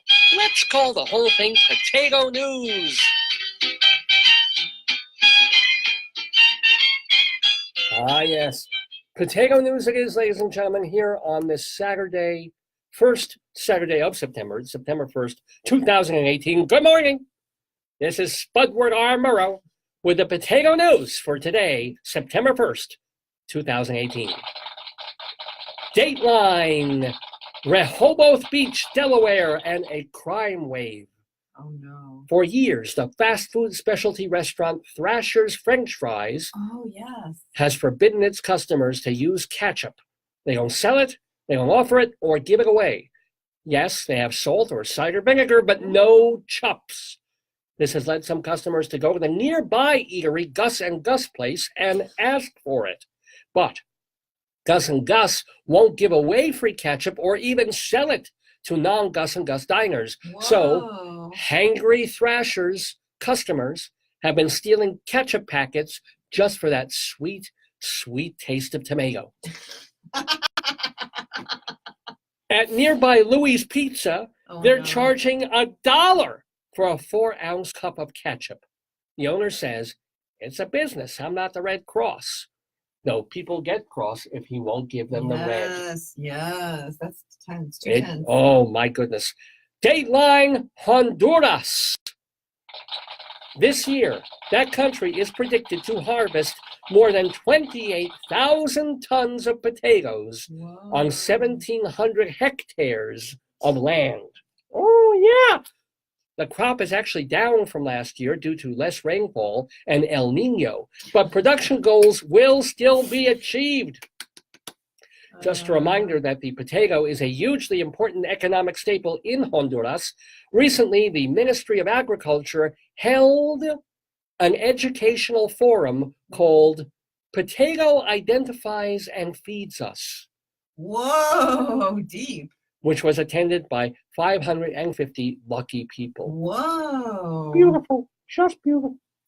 Thank you, potato. Did any of our potatoes go? It was for humans. Oh, I'm sorry. Yeah, because potatoes identify themselves. Yeah, it's they the one thing that identify. they can look in the mirror and identify. Dateline, Sun Valley, Idaho. Since 1989, Don Diorn has been a high-ranking member of the Idaho Potato Commission. Now vice president, at the end of this year, Mr. O'Diorn will retire from that position. The good news. Even in retirement, O'Diorn will continue his beloved blog, Dr. Potato, on the Idaho Potato Commission website. He has more than 770 postings on that website because people have so many questions about potatoes, as opposed to me being questionable about potatoes. Okay, Dateline, Greeley, Colorado. And a reminder that Saturday, September 8th is Potato Day in Centennial Village. A fundraiser for Greeley Museum's Potato Day offers such thrilling events as quilting. Quilting? David, put something more spicy. Quilting? An old-fashioned telephone depot. Oh, boy. Mexican and First Nation dancers. Whoa. A book sale and various animals to pet and admire. You should have led off with the animal petting. Well, that would be thrilling. Yeah. Your $7 admission includes a free loaded baked potato, which is cognitive dissonance at its highest. Well, also the But what potatoes they do do- get loaded on Potato Day. They do. Yeah, they do indeed on salsa.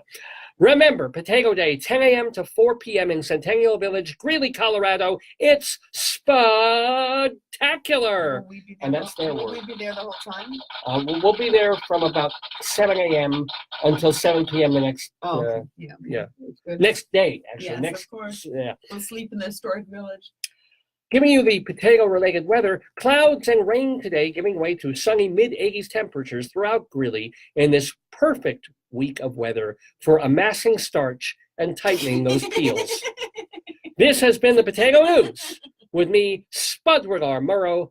Good night and good growth.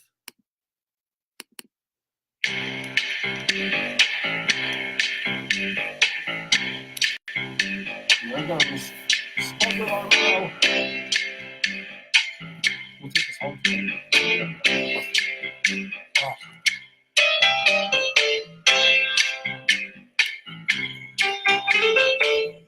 Oh, that's Spudwardar Murrow. Yeah.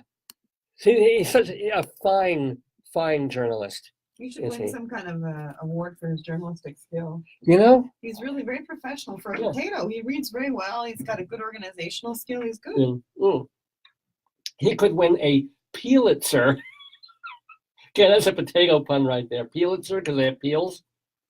Yeah, you don't know? What about a Spuddy? Oh, Yeah. I would like that. Maybe at the end of the year we'll have to see. We will see. Anyway, I feel like an award winner every time I do this Facebookio program of the stream. It's called Dave's Gone By with me, Dave Lefkowitz, my wonderful, adorable wife, Joyce Mala. I shall see you later, my dear. I also want to hang for Inside Broadway. Oh, have fun. Oh, yeah, but hon, What? you know what else we're doing today? We have story time. Guess what our story is? Vegetable food. In honor What are you up of to? potato. We haven't started it yet. Do you want me to pick the word? Oh, yeah. I forgot to mention, we got story time. Okay. Yeah. The word is evident, clear to the vision and understanding. Evident. Manifest, distinct, obvious, apparent. Okay. Evident. I'm just going to write that down so I remember. But evident, that will be the word of Dave's Big Dictionary.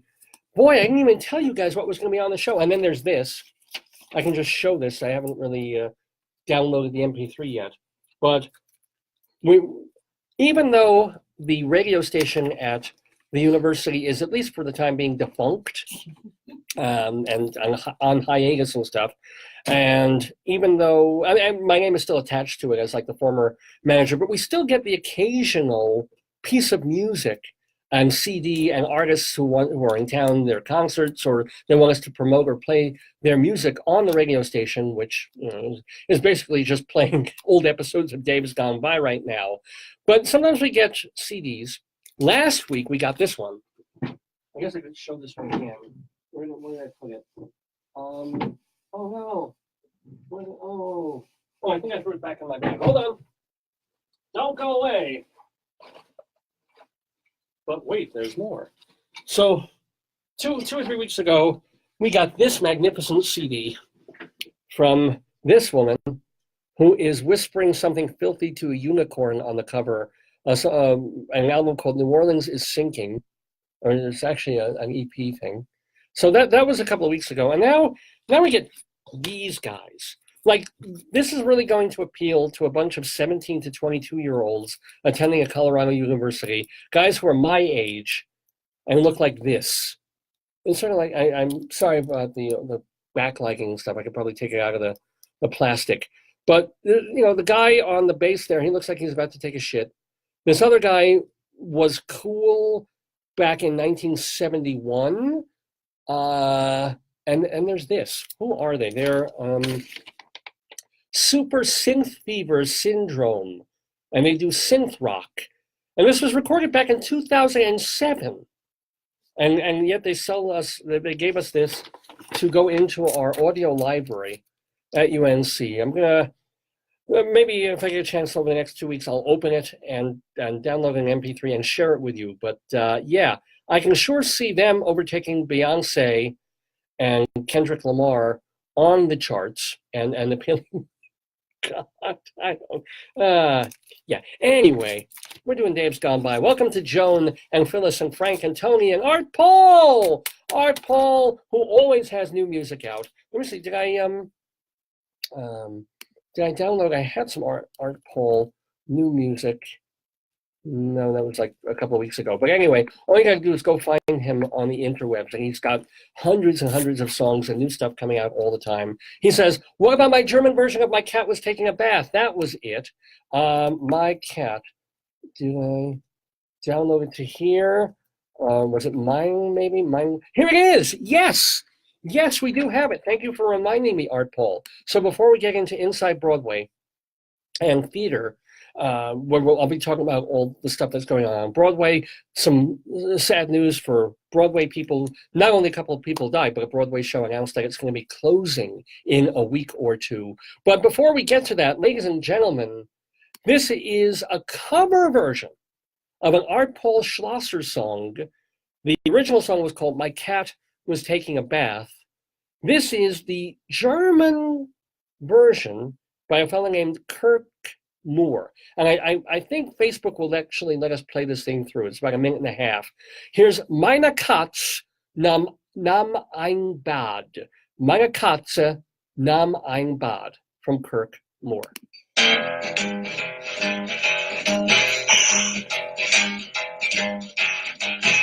Ich fuhr spät nach Hause in der Nacht, als ich in meinem Haus war, sah ich ein Licht und als ich reinkam, direkt vor meinem Augen. Meine Katze nahm ein Bad, meine Katze nahm ein Bad, es war 3:45 und ich glaube nie, meine Katze nahm ein Bad, meine Katze. Na mein Bad, nun vielleicht hatte ich etwas zu trinken oder vielleicht konnte ich einfach nicht denken. Aber meine Mutti sah es out und sie sagte natürlich, das ist echt meine Katze. Na mein Bad, meine Katze. Na mein Bad, es war 3:45 und ich glaube nie, meine Katze. Na mein Bad, meine Katze. Na mein Bad, meine Katze. Na mein Bad, meine Katze.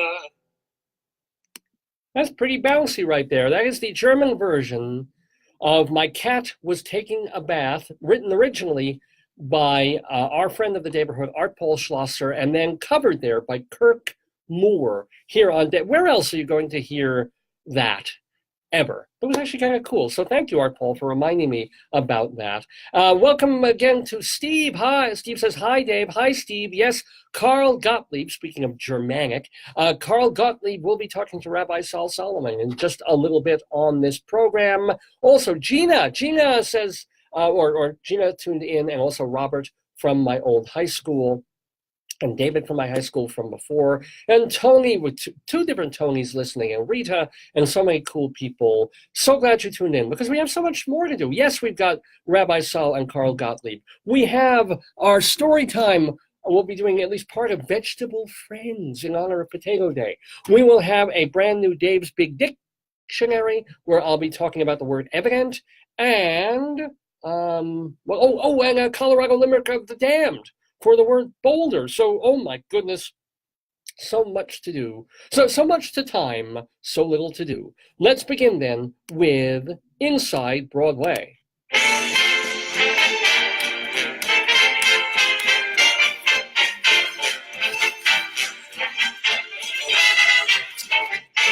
Inside Broadway, a look at theater on and off Broadway and beyond. Brought to you by Total Theater and Performing Arts Insider. Curtain going up. Yeah. Inside Broadway we go every week here because, I've been a theater critic for about 30 years. I'm a playwright, award-winning playwright, and actor and director and theater journalist and all that stuff. So I love the theater. I love sharing it. And I'm from New York. So I care about Broadway, and I hope I can make you care a little bit about Broadway too. But we're going to start actually locally. We're going to start in Denver. Just want to let you know that coming soon to a theater near you, if you're in Colorado, it's the national tour of Beautiful, the Carole King musical. Now, that show's been on Broadway for about 4 years. It's still playing, still going strong, and it's actually very good. Of all the jukebox musicals, I think it's one of the best and one of my favorites. Well, they're going to bring the tour to the Ellie Calkins Opera House at the Denver Center next week, September 4th through the 9th, Tuesday through Sunday. So it's got a book by our friend of the Daverhood, Douglas McGrath, songs, of course, by Carole King with Jerry Goffin, as well as their rival writing team, Barry Mann and Cynthia Weil. So if you haven't seen Beautiful, the Carole King musical, you haven't been to Broadway, come see it in Denver on tour next week. Now, speaking of Broadway, I did mention before some not unexpected, unfortunate news about a new musical on Broadway. They really tried. A very enterprising and ubiquitous producer named Ken Davenport co-wrote a musical called Getting the Band Back Together. And it opened just about 2-3 weeks ago on Broadway. This is kind of this cool thing of these middle-aged, schlumpy guys who were in a band back in high school. They've gone their separate ways, they have lives, and now they want to get the band back together. Boom. So they open it. They figure they're going to get that bridge and tunnel crowd. They think it's going to be a light, fun, zany sort of piece with pump and pop and rock music. Just, it did not catch on, and the critics hated it. So it's going to close on Sunday, September 16th. You have another 2 weeks to catch it after only 30 previews and 40 regular performances at the Belasco Theater. It actually opened on August 13th. So, and this guy, Davenport, I mean, he's out there. He's got a blog about producing. He's trying to read new scripts. I mean, yeah, he's the new breed of producer, and he's had some success. He's got money in kinky boots, so he doesn't have to necessarily worry about the occasional big flop. But this is a big flop. And Davenport and the critics made fun of him for this. He went on Broadway and started the show by doing a monologue and trying to get audiences hepped up about getting the band back together. And everybody said, oh, that just feels amateurish. It feels like, I don't know. When I go off Broadway, the artistic director or some staffer will come out and do the pitch for buying season tickets, and they'll make some jokes. One of the best parts sometimes of seeing shows at the York Theater Company is when their artistic director, Jim Morgan, who's a friend of the Daverhood, he'll come out and do a really fun and knowledgeable curtain speech, and I almost want the speech to go on longer than the show. So anyway, this guy, Davenport, did it for getting the band back together. Didn't help. So he wrote on his blog, quote, we were thinking about keeping it going. Additional monies might have done that, but it would not have gotten us to profitability quickly enough. We got some good reviews out of town, but I didn't expect the New York reviews to be so, well, mean. Really, Ken? You've been in New York all these years. You know who the critics are, and you've seen what they can do to a show they don't like. They eviscerate it anyway. So Davenport says, I had to check my emotion at the door and analyze this like any CEO would.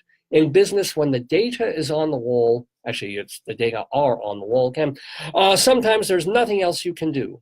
Actually, there is one more thing I can do.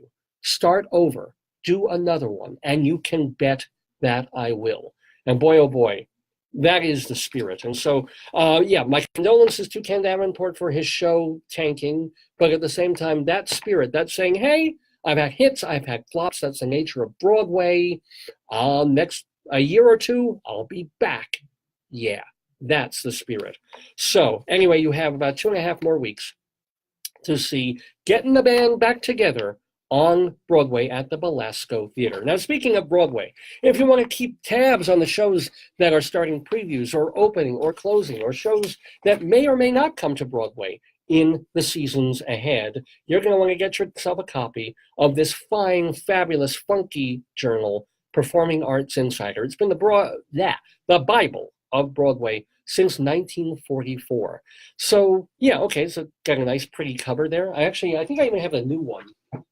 I think I have the September issue. So you can hang for a moment. Keep hanging.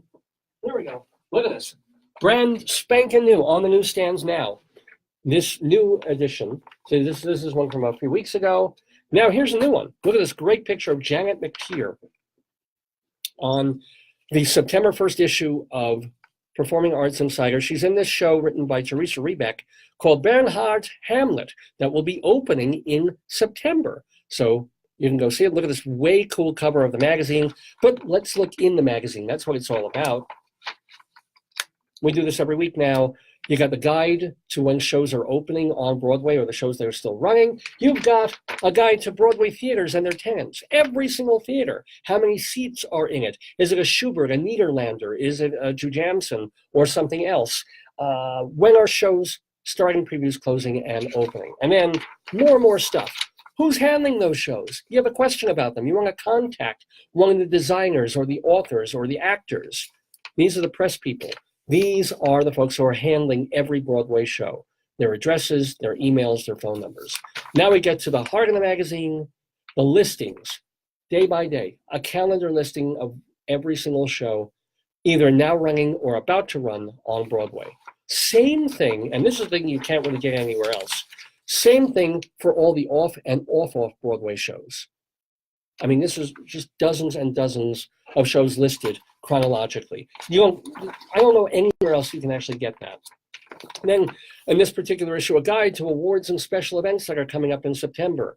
Day by day awards, and so this even goes beyond September. And now when we have the heart of the magazine, here's the guts. Every single show on Broadway, tons of information about it, all the people involved, all the producers and how to contact them, the theater that they're in, the dates, for every show, for the 30 or 40 shows that are running on Broadway. Then the next section is all the shows that will be running on Broadway over the next few months. And then again, off and off Broadway. All of that plus an index, plus table of contents. This has, we brought back our cabaret guide. So if you want to know what's playing on the major cabaret stages of New York, we have calendar listings of that too.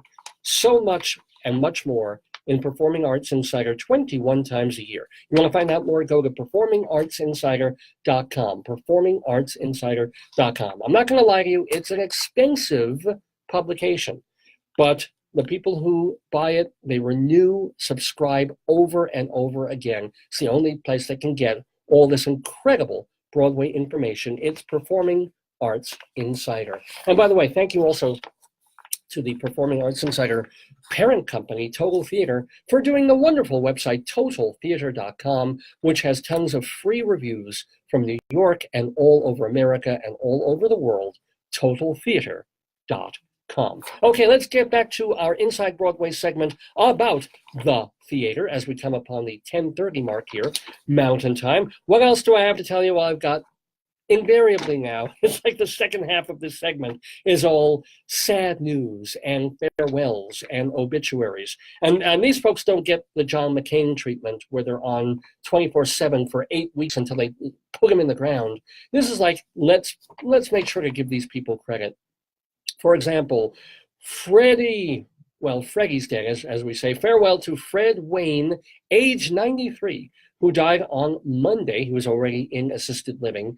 He started as a mailboy in the Hollywood studios. He got drafted, and while he was in the military, he created one of their most popular shows during World War II. It was called G.I. Carmen. As a matter of fact, it was second only to the Irving Berlin This Is the Army show during World War II in terms of popularity. And when he couldn't find anybody to play Carmen in this joyous, spoofy Carmen musical, Fred Wayne played it himself. So post-war, he settled in New York, took acting classes at the American Theater Wing, and then he got a minor role in the hit Broadway musical Texas Lil Darlin', which had a score by Johnny Mercer.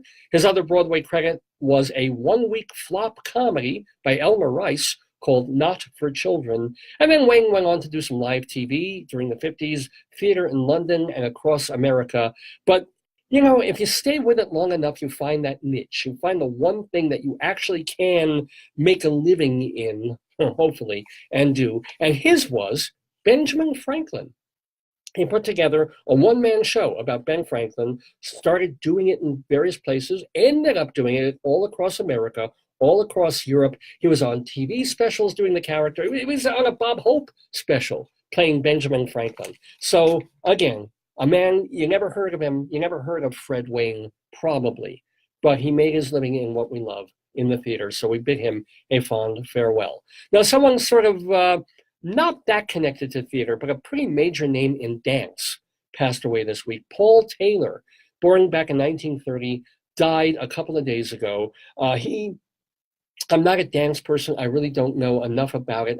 I just can't get into it. Why am I mentioning Paul Taylor? Well, because he was major. He was an enfant terrible when he first came up and started doing. There was I think he did a dance that the critic hated so much he just printed a blank review. But he did make it to Broadway. As a matter of fact, as a performer, he danced with Martha Graham when their company was on Broadway in 1960. He choreographed the 1974 Broadway stint of Rudolph Nureyev. And then Paul Taylor Dance Company did play Broadway's Billy Rose Theater back in 1976. So Paul Taylor got, a Kennedy Center honor in 1992, a National Medal of the Arts in 93, and France's Légion d'honneur, one of those Jerry Lewis type things. Paul Taylor got that as well. The one thing that it made me think of, and it made me a little sad about Broadway, is that back in the day, back when they had trouble filling all the Broadway houses and the Broadway landscape was so different, a dance company could come into New York and take over a theater for about 2 or 3 weeks. So you get a Martha Graham company, you get a Paul Taylor, you get a Palaboulos coming in, and then they had their niche audience. It wasn't much wider than that. But they could also go a little bit for a broader Broadway audience, and you could see a dance troupe on Broadway for 14 or 21 performances or something like that. And that doesn't happen anymore. There's other places that the dancers go. There's the Baryshnikov Center. They've got the kitchen. And, there are other places for modern and regular dance. But you just don't see Broadway dance companies getting a free theater for a couple of weeks. And I think that's kind of a loss. That's kind of a shame, even though I admit dance bores me to shit. Anyway, we do have one more major farewell to do on this Inside Broadway. This is huge. This is farewell to maybe the greatest commercial playwright in the history of Broadway, Neil Simon. And wouldn't you know, I didn't even realize this, that Neil Simon was born on the 4th of July, back in 1927. He was 91 years old when he died last Saturday, August 25th, complications from pneumonia, renal failure, and he was also suffering from Alzheimer's, which may be why you figure someone who's a playwright would write up until the very last minute. But I guess over the past 5 or 10 years, that was not really possible. His wife, Elaine Joyce, and 2 daughters were there at his bedside. So, I mean, I've got connections personally to Neil Simon, even though I never met the man. Of all my years, back when I was writing for the place I will not name, but I was a theater journalist for them, and a journalist for StageBuddy.com, and writing for Theater Week, and for TotalTheater.com, and having my radio show. I never met, never talked to Neil Simon. I don't know why. Kind of sad that never happened. At the same time, I get the feeling he was not the nicest person, so maybe it's for the best and I could admire from afar. But I do know that my life would have taken a very different turn had it not been for Neil Simon. I know that in my senior year of high school, when I was thinking of who I wanted to be as a person, right, I was casting about. I knew I wanted to be creative. I thought I wanted to make movies. I didn't know. And I knew, as shy and eccentric a kid as I was, that I had a performative aspect to myself. So just by sheer whatever, I tried out for the school play in my senior year of high school. Not the school musical, because I don't have that kind of a voice for musical theater. But the school play was Neil Simon's 1961 comedy, Come Blow Your Horn. And it was his first hit. You know, he had written for Your Show of Shows. He already had a name as a comedy writer and a TV person. But this old Jewishy show about this man and his waxed fruit that he does for a job, and he's got these 2 sons, and one is a shy nebbishy guy like me, and the other is more of a playboy guy who's got all these girlfriends and stuff, and he's trying to shape one son up into something decent and the other son to run his wax fruit company, when he's ready to retire. And then there's the nagging Jewish mom. I mean, it's funny stuff. And we rehearsed that sucker. We rehearsed more than any Broadway show ever does. Most Broadway shows get about 3-4 weeks. They get a couple of weeks of rehearsal, 3 weeks of previews, boom, you're in. We rehearsed that fucking play for about 3 months because it was high school. It was our after-school activity. And our director, Randy, he was great, but he ran us into the ground to the point where we were almost too conversant. We got too slick with it because we were just on autopilot at a certain point. We'd done it 6 days a week after school, every day, running scene after scene. And still, by the time the audience got to it and they saw it, we rocked. We were great. And the thing about Come Blow Your Horn was, when I auditioned, I was sure that if they were going to cast me as anything, I was going to get cast as the nebbishy, nerdy, virginal younger brother to, and by the way, someone who was watching or was watching earlier played the other brother in the show, which was kind of wonderful. So there's someone from my high school who was in Come Blow Your Horn, who was tuned in earlier on to this broadcast. And then what was interesting is the director, he was giving us directions in our auditions, because I think we had to do a short monologue that we pre-did, and then we had to be ready to do improv and do other stuff. And he asked me to do Yosemite Sam, to play Yosemite, to make believe I was Yosemite Sam. And what an actor does instinctively. If you let your shyness take over, if you let your real personality take over, you get scared. But if you just sort of jump into it, you have to. And so I suddenly became Yosemite Sam. I squatted down. I had my guns going. Look at boys like this. And wouldn't you know, I got a call back. Or even, I don't even remember if there was a callback or I just got the role. And I thought, oh, okay, I'm going to be this nerdy brother. And then I suddenly see, no, they cast me as the angry, fuming Jewish dad. That director saw in me stuff I didn't even know was in me. But it worked. You know, I came out there, I was guns a-blazing, I was shaking the kid by the collar, and I was this formidable, scary, relentlessly angry, old school ghetto Jewish father. And I loved the experience, and I had a wonderful time playing comedy and playing that Neil Simon show. come blow your horn. So that's the first Neil Simon connection for me. And then in later years, of course, I would see Neil Simon shows. Hey, babe, how you doing? Yeah. I'll say hi to him in a bit. Later, and then, of course, I got to see Neil Simon plays in the theater. As a matter of fact, I was there. Let me just say bye to my wife. Love you, sweetie. Oh. Joyce is panting. I like that. Save that for later. Thank you, sweetie. Ow, don't hit. Okay. Love you, thank you. Oh, call me when you're done. I will. Okay. Love you, honey. Love you too. A little personal time there with the missus. So, the interesting thing about Neil Simon's comedies, and in fact, our friend at the Daverhood, Jesse Green, who is the co-chief critic of the New York Times, theater critic of the New York Times, he wrote a piece this past week about Neil Simon passing, and that really still Simon's best work, his most overall successful work, were his early zany comedy plays, like, of course, The Odd Couple, like The Sunshine Boys, to an extent, Chapter 2, which was a bit more serious, Star Spangled Banner, Barefoot in the Park. I mean, he just had hit after hit after hit. And then he sort of ran into a little fallow period. He had that God's Favorite, which is his first real flop, as it were. And something happened. He started to write a little more autobiographically and a little more personally. And he reflowered in a way that, for me, overshadowed even those wonderful early plays. And I got to see in the theater Brighton Beach Memoirs, and got to see, I missed Biloxi Blues, although they make a great film of it. And Broadway Bound was there. And then what I think is his crowning achievement, Lost in Yonkers. I will never forget Mercedes Rule in that play, which was funny as anything and touching and scary. He was writing on a level there. I wish he had stayed there, because those 4 plays were kind of great. Okay. And after that, started to go down, but rumors, farcical, not on the level of his early stuff. Laughter on the 23rd Floor, he tried to grasp it again, where he's writing about what it was like to write Your Show of Shows with lunatics like Sid Caesar and Imogen Kokai, who was renaming them.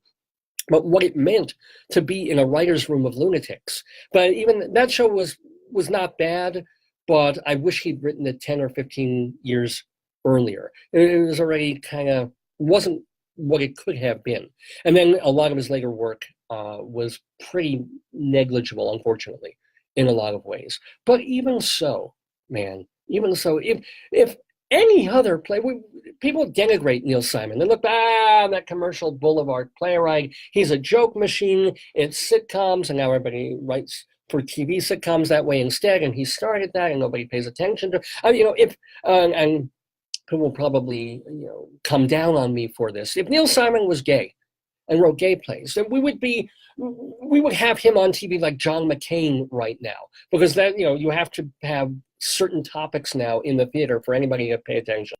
But since Neil Simon was old school 1950s Jewish jokes and heterosexual relationships, is sort of like, that's old. Nobody cares about that anymore. They revived Brighton Beach Memoirs a few years ago, and it was a beautiful revival. It was funny and touching. It was Laurie Metcalf, because everybody sees her as a Jewish mom, but she was great. And the producer, Manny Eisenberg, was a close friend of Neil Simon. He was going to revive Brighton Beach Memoirs with Broadway Bound. So what happened was he was going to run that for a few weeks and then bring in Broadway Bound and then run them in repertory together. But nobody came. Nobody cared. Neil Simon was forgotten, essentially. Only 15 years after he's still the most famous, most important playwright in commercial Broadway history. And it makes me so mad. And yet, at the same time, I have to be honest and admit that Neil Simon, I went the other way too. When I was writing about theater on Long Island, or I had to write stories about shows that were being done in community theaters, and not the big regional theaters, but in theaters across cities, when students would be doing theater, or little summer theater groups would get together, and invariably they were all doing Last of the Red Hot Lovers. They were all doing The Odd Couple. They do the occasional Bernard Slade play. I find a couple of other things here and there. Veronica's Room by Ira Levin. But, they're doing What Neil Simon are they doing? Again, for the 50th time. Because, this town's doing Last of the Red Hot Lovers, and the town right over is doing Plaza Suite. Whoopee. What exciting, interesting theatrical programming that our theaters are doing across the country. So even I had that bit of envy crossed with, for crying out loud, so many people are writing plays, good, interesting new plays about different things. Why the fuck are you reviving this play from 1970, blah, blah, blah. And yet, in retrospect, Neil Simon was a brand, man, and remains one. Neil Simon is like, you have a community theater, and your audience is, well, now it would be 60 plus, but back in the day, 45 plus. You're going to get the laughs. That play works. They're coming into that theater in the mood to laugh, and you're not going to disappoint them with a show like The Odd Couple or The Sunshine Boys, or even, Chapter 2. I think I Ought to Be in Pictures was just a movie. But shows like that, they work. They still work. They will probably always work if they're done well. Now, they might not always work on Broadway with the big flashy lights in the marquee and the big stars and the expectations for a $150 ticket. So when they brought back Barefoot in the Park a few years ago on Broadway, it was terrible. The show didn't seem to work anymore. But maybe in a small 100-seat theater, it still works like gangbusters. So I don't think that the jury's still out on Neil Simon. I think Neil Simon will always be Neil Simon, but I think he needs to be re-respected, rediscovered. And when we get through worshiping the playwright of the month flavors that we do, and saying, this person's so important because they're writing about ethnicity issues and gender issues and racial issues, and then we get back to it, it's like, this guy wrote about human beings, and he wrote in a funny way about quandaries that we find ourselves in. What if we're stuck, if not in a living situation with someone who's the exact opposite? I'm a neat freak, he's a sloppy person. What if we work with someone like that? Okay. What if you're in a nursing home with someone you're trying to get along with or not get along with, and now you have to do the thing that you were famous for, but the thing that also broke you apart? Okay? What if you're getting over divorce, as in Chapter 2, right? What if you're newlyweds and everything's so rosy and wonderful, except, marriage goes in different directions, as in Barefoot in the Park. Yeah. Rediscover. I hope the right people figure out ways to rediscover and honor Neil Simon. I need to tell you all this stuff about him, man. Oh, another Neil Simon thought for me. Yeah, because I'm going off on this, because he was important. Really important. Another link to my childhood, one of my favorite memories of staying over in my aunt and uncle's apartment. They're divorced now, but my aunt and uncle had a New York City apartment. Because I lived in Brooklyn and then moved out to Long Island. But when I was a kid, I got to stay over there sometimes and wake up and look out and see the vista of Manhattan. And I remember this was late 1970s. I was in my early teens, and HBO had just started. And HBO was nothing. I mean, HBO was about 3 movies a week that they would run uncut, unedited, and they would just rerun them over and over. And I remember watching The Prisoner of Second Avenue on HBO, and it was only a year or two old at that point, that film. And just seeing it, and they didn't bleep the occasional dirty word, and there wasn't a commercial every 15 minutes. It was just like, oh, cool. And it was just that experience, that New York experience that was so different kind of from, in a way, of what I was getting in my little Brooklyn shell at that point. And I thank my aunt and uncle for that. And I thank Neil Simon for that little memory of my life. And we all thank Neil Simon. Harvey Fierstein said upon Simon's passing, he could write a joke that would make you laugh, define the character, the situation, and even the world's problems. That was it. That was it, all in one line. That's what a great playwright does. And Simon came out of a difficult childhood. His parents were struggling marriage and were struggling all the time with money out of the Depression. I forgot he wrote for the Phil Silver Show. So not only did he do your show of shows, but he wrote the Sergeant Bilko show. He co-wrote that with his brother Danny, and Danny was supposed to be the funny one. Go figure, right? Let's see, what else? He won 3 Tony Awards out of 17 nominations. He has a theater named after him. Not many people have. Stephen Sondheim has one. August Wilson has another. London Fontanne, they've got theirs, but not too shabby. He was married 5 times, so there was something dark underneath that facade of comedy. His first wife died of cancer. That led to the writing of Chapter 2. And then he was also married to Marcia Mason, of course, for a while. And then, as we said, his current wife, Elaine Joyce, was at his bedside when he passed. And this is so cool. I mean, I never met Neil Simon, but I know the press agent, Bill Evans. And Bill Evans,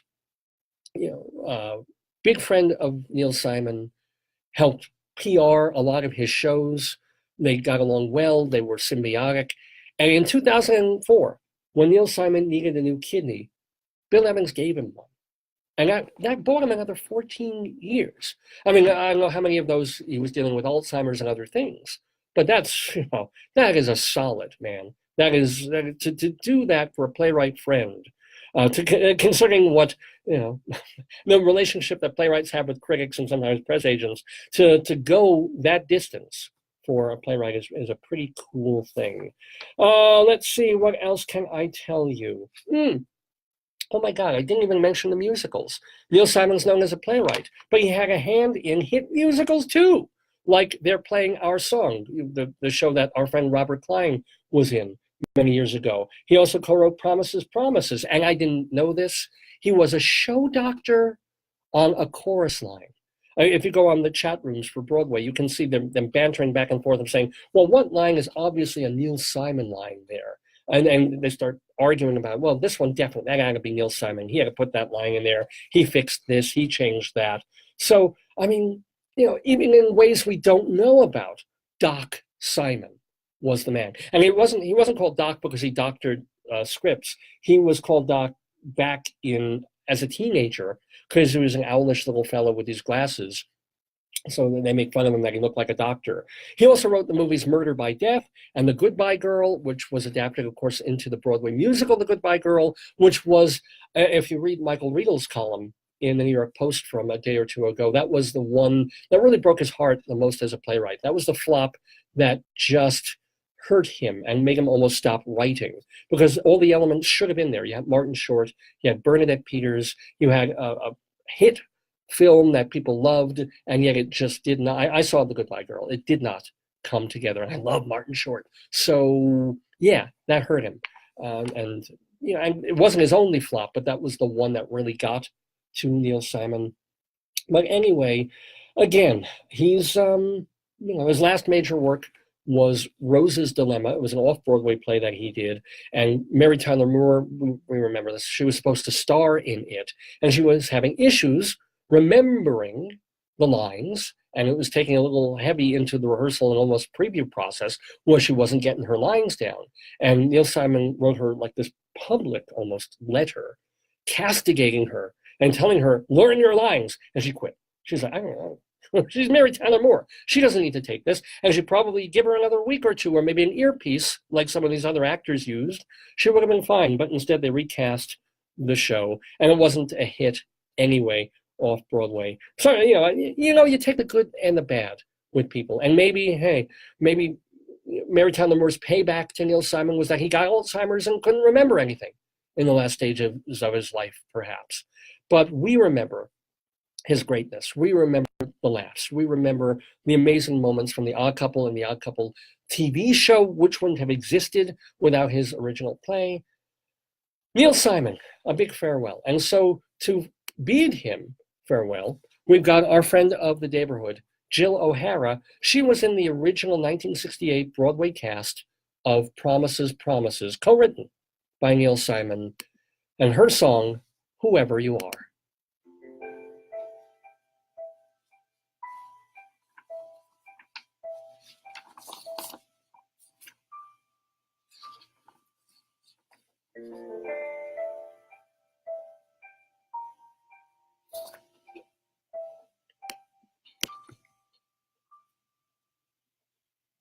Sometimes your eyes look blue to me, although I know they're really green. I seem to see you differently, changing as I'm treated kindly or treated meanly. Okay, I'm sorry I have to pop this down, but I'm afraid that YouTube will stop the stream if I play too much of copyrighted music.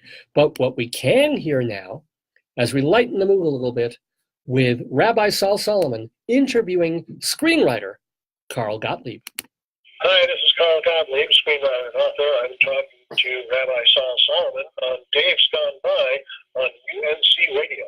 Oh, shalom, damn it. This is your old pal, Rabbi Sol Solomon. Delighted to be here with a fish story for you. Now, I'm not going to be talking about a little fish turning into a big fish. We're going to be talking about a big fish from the beginning that sometimes didn't even work, but they got it to work, and it turned into this multi-million-dollar movie called Jaws that was co-written by the person we have on the telephone with us. His name is Carl Gottlieb. He's written for television shows like All in the Family and Bob Newhart and The Odd Couple. He also co-wrote The Jerk with Steve Martin. He directed that movie Caveman, if you remember that. So, oh boy, we are coming out of our caves to talk delightedly to Carl Gottlieb. Welcome to the Daverhood and shalom.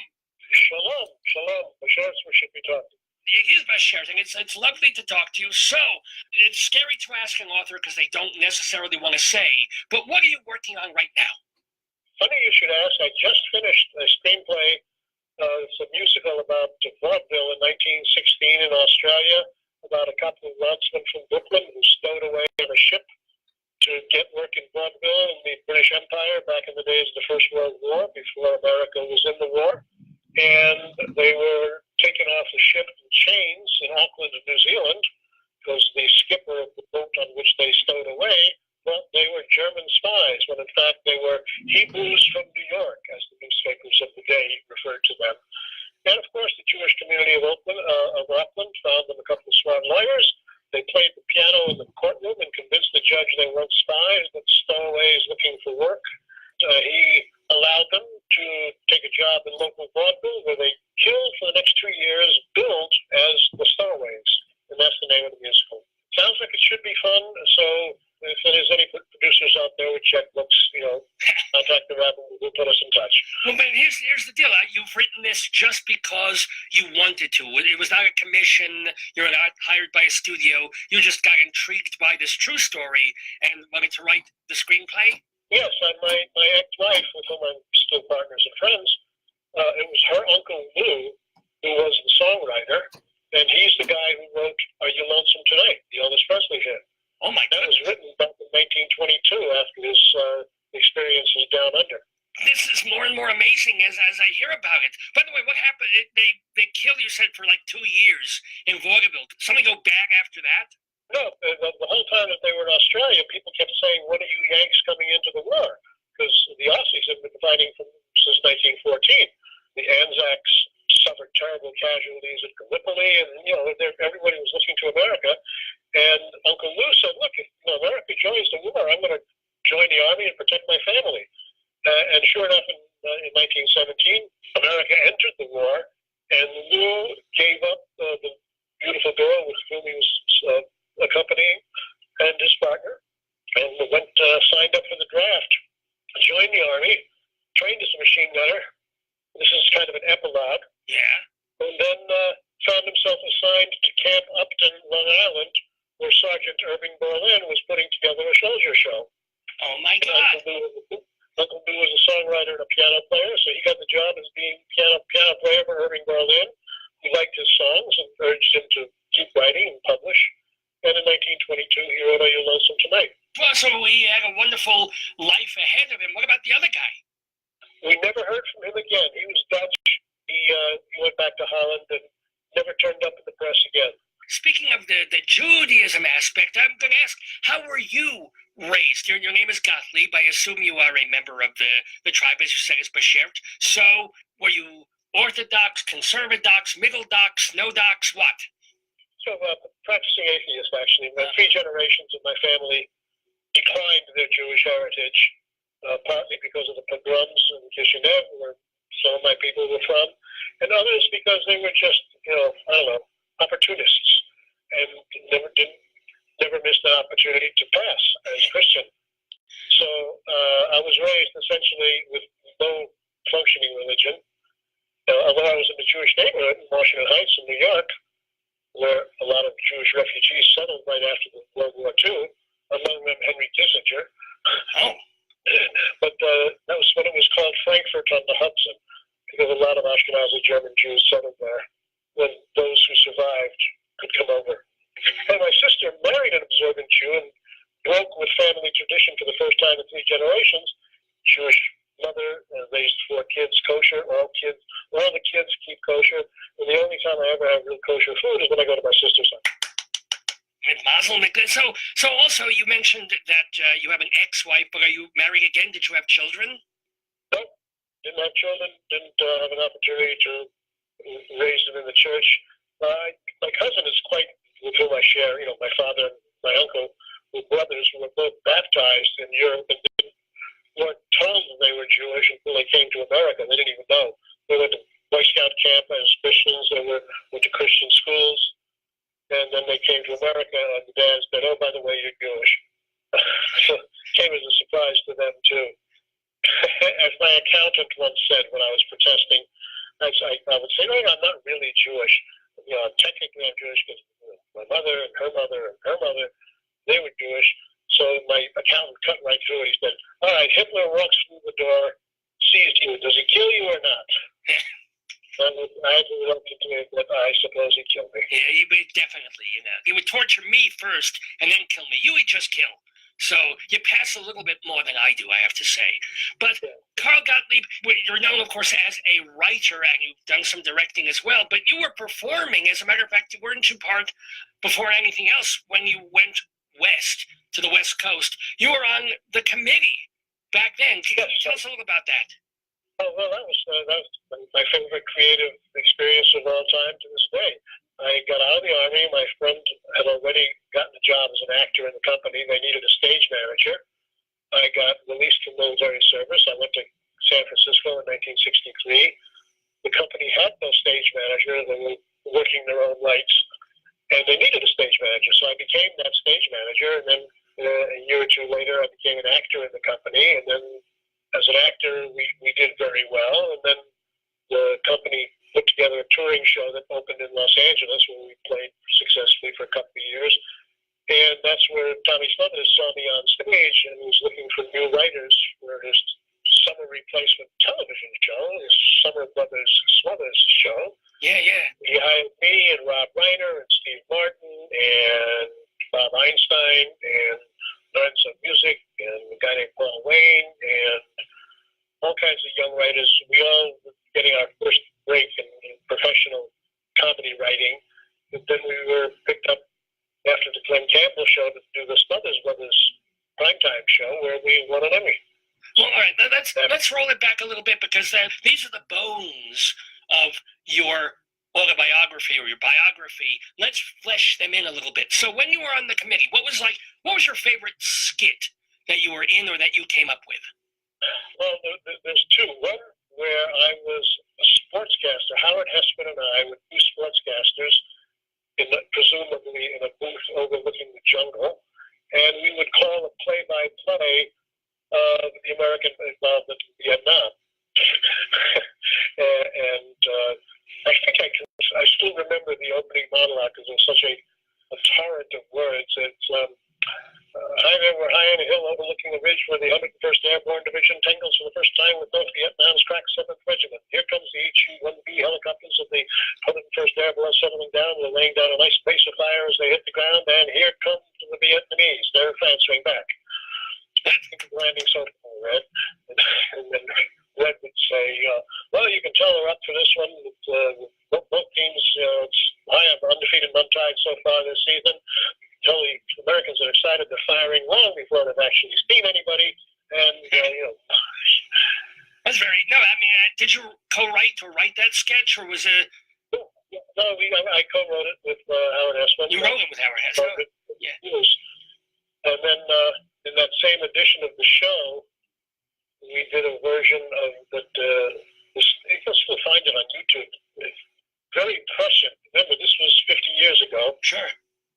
The group of us are lined up on stage, except for one person who's sitting, and we're singing the Star Spangled Banner. It's obviously a sporting event, and everybody is like looking at the guy who's sitting.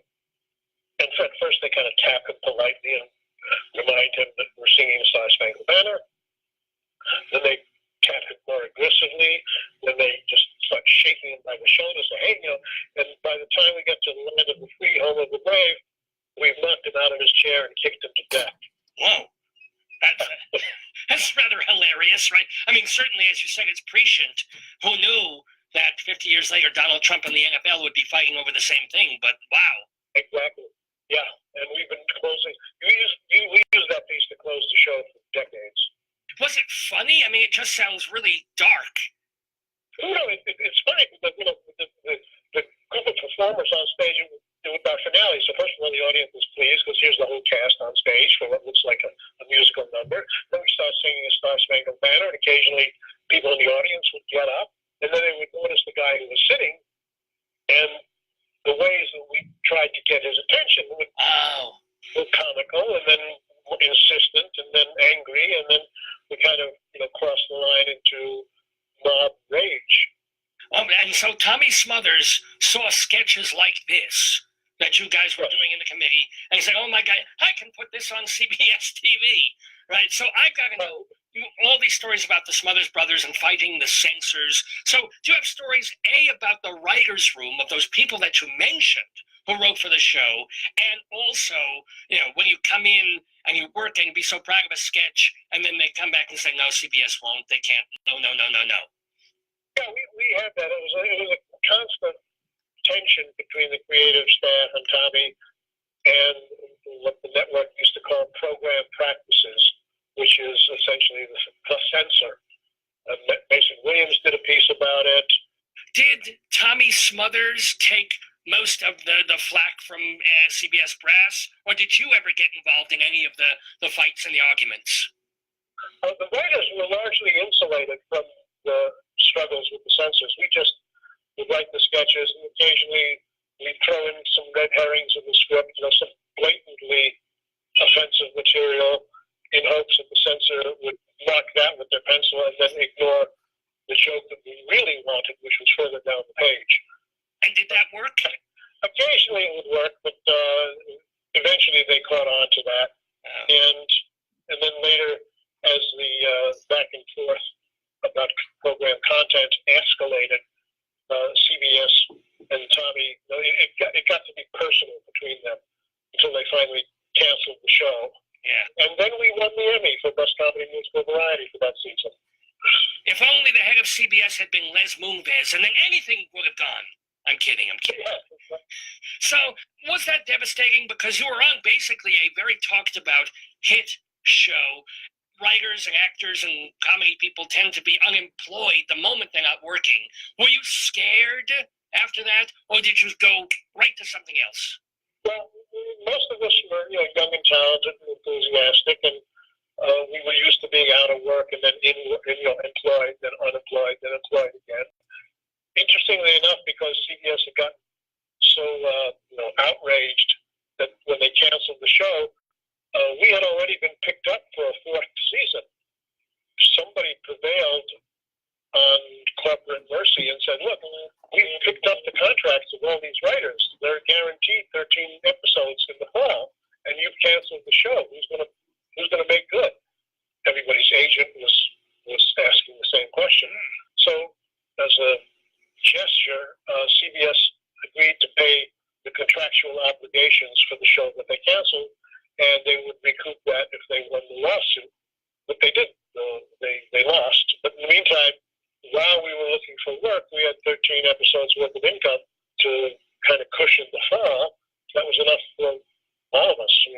we all survived and went on to other things. Sure. Now, you went on to write for some of the major shows of 1970s television, including All in the Family. What episode did you write? I wrote a storyline, which I don't remember, which they used, and I don't remember which storyline that was. It was, something about meathead and politics, I'm sure. I'm more proud of episodes that I wrote with Newhart and The Odd Couple. Oh, which Odd Couple did you do? I did the one where Oscar almost gets married. So, when you say you did that, were you the main writer? Were you one of two or three? Yeah. I was the principal writer of that episode. I pitched it. Later, I became, I guess off the strength of that, I became a story editor for the show. I was employed on The Odd Couple on a weekly basis. I guess it was the third season. I left that show to do this movie that my friend Stephen was going to make in Martha's Vineyard. That turned out to be Jaws. And your friend Stephen, how did you know Steven Spielberg? How did you become friends? Well, we had the same agents. A guy named Mike Benaboy, who's quite a prominent producer and studio head. But at the time, he was a hustling agent for ICM or CAA, I forget, one of that alphabet soup. He was very big on packaging. He was one of the early agents who saw the synergy of putting clients together. So he took two of his young lads with promise. It was me, who was an up-and-coming comedy writer, and Steven Spielberg, who was an up-and-coming television director with a lot of good episodes to his credit, but no major features. And the two of us would go out and try to pitch a feature, and we talk stories. Steven employed me as an actor in a couple of his television movies, just as a day player, doing improvisation, kind of making up my part as we went along. And then I went on to write The Odd Couple. Steven went off and directed The Sugarland Express with Goldie Hawn. That was his first feature. And then when he decided to do his second feature, he asked me if I would be in it first, and if I would find a part for myself. And he gave me the script, and I went through it, and I picked the part with a lot of lines.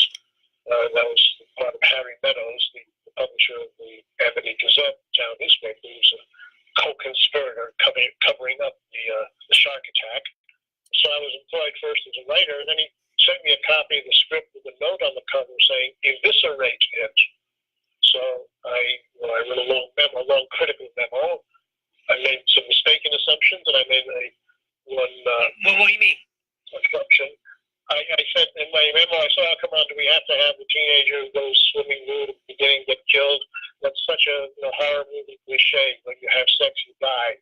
But it turns out to be one of the most effective deaths in the history of horror movies, right up there with Janet Leigh's, shower scene in Psycho. So I was very wrong there. And it wasn't all that. Yeah, I mean, the idea of teenagers getting naked and dying early, that really didn't become a cliche up until like the later 70s and the dead teenager movies. When you guys did it, it still wasn't that frequent. It was only 1974. Yeah, but I thought, even then, I thought it was a cliche. I can't tell you what I based maybe some Roger Corman films. I don't know. So anyway, that was a mistake. I said, because I said, "Oh, do we have to just punish people for having sex?" And then paragraph down, I write, "If we do our jobs right, people will feel about going in the ocean the way they felt about taking a shower after Psycho." And that's what happened. 43 years later, whenever I meet someone, I tell them I was involved in the production of Jaws. They kind of shake their finger at me and said, "Because of you, I didn't go swimming for a year. I didn't go in the water. I didn't go to the beach. I didn't go to the lake." I've heard every variation of, "I didn't even go in the bathtub."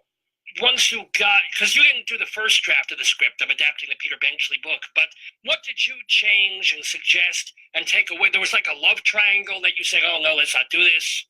Yeah, there was a lot of stuff. Mostly the adaptation of the book into a screenplay, into the finished film, and I was both lucky enough and harassed enough to be on the set, on location, trying to write a few days ahead of the schedule so the actors would have something to say.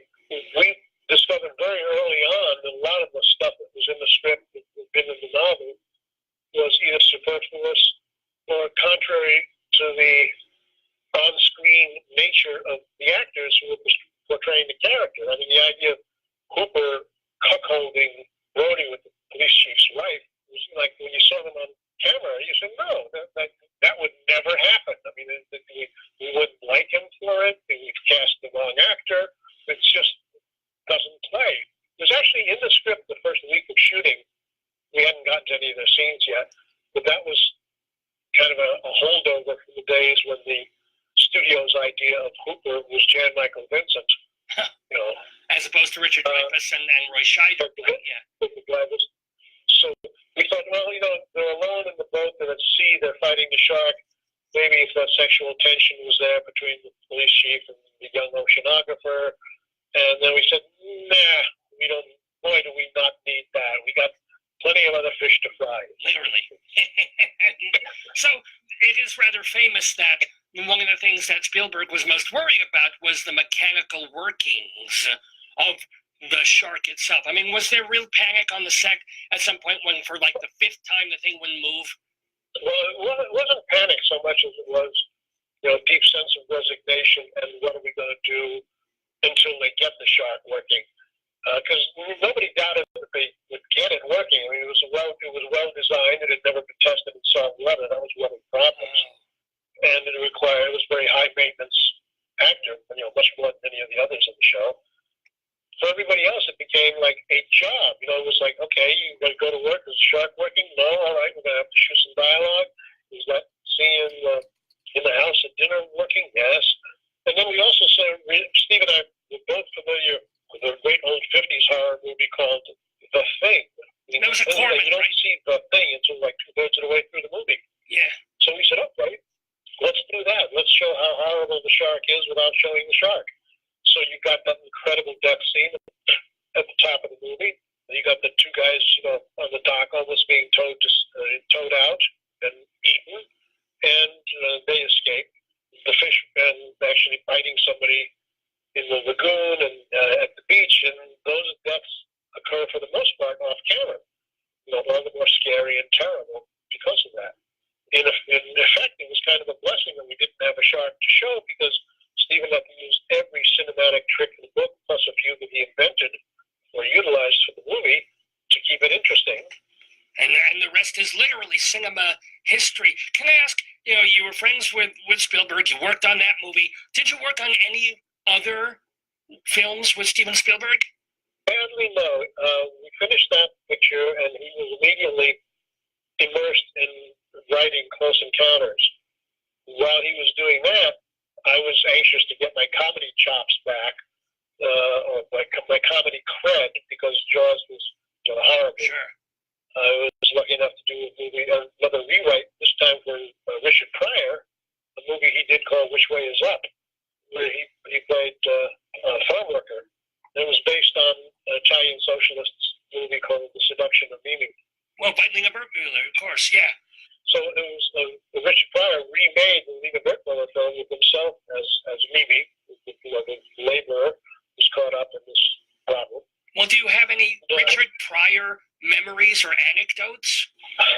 Well, I knew him in two phases of his life. When we were doing Which Way Is Up, he was as it turns out, bipolar, and he was on the uptick.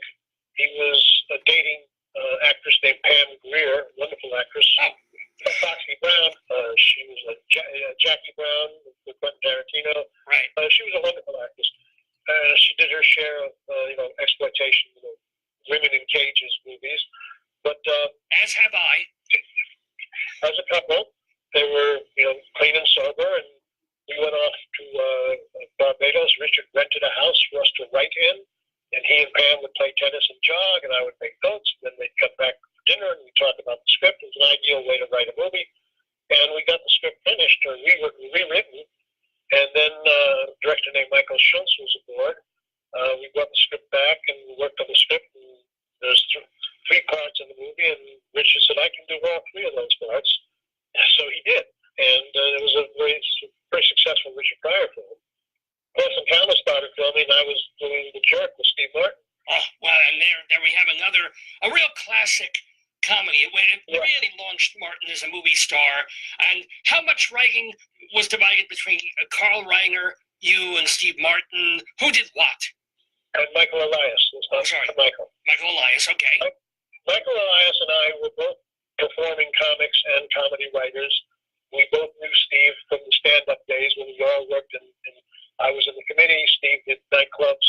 Michael Elias had a partner, and they did nightclub comedy.